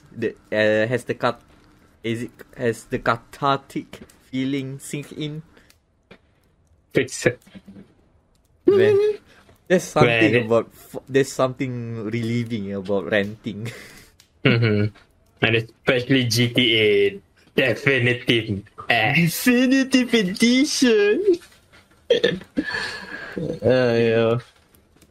They burn our beloved games to the ground. No, Screw you. Yeah, because we only need GTA Online now for forever and ever. Yeah. Boy. Oh, wow. Those are the trash fires. As per tradition, there are no winners here. No. Only losers. No. Let them burn. Let all of them burn. Yep. I hope you enjoy the Yule-log part of the Gamer Malaya and Gamer Matters Game of the Year Awards 2031. Yeah. That's been the Trashfire Award.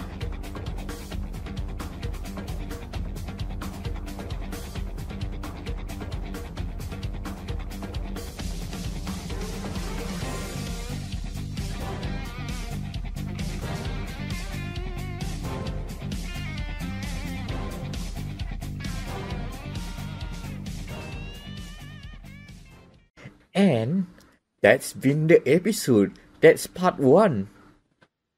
Wow, that's a long. That is a long one. And no, you will not figure out if this episode is being edited chronologically or not. You won't know. I trust you won't know. Man, what is it again about the awards being shorter this time around? I don't know. The usual jinx strike again. Yeah. I mean, okay, it's not shorter, but it's easier. I think at least we got one thing correct. The points get across much more faster. Yeah. Hey, we get to deliberate even better now. So that's a win. Progress, man. We've getting one thing better. at a time. One thing at a time. Okay, next year the Google spreadsheet will have filters, because my God, this is hard to look at. Scrolling up and down, but yeah. Up and down, side to side. But hey, congratulations to all the winners. But there's still one more.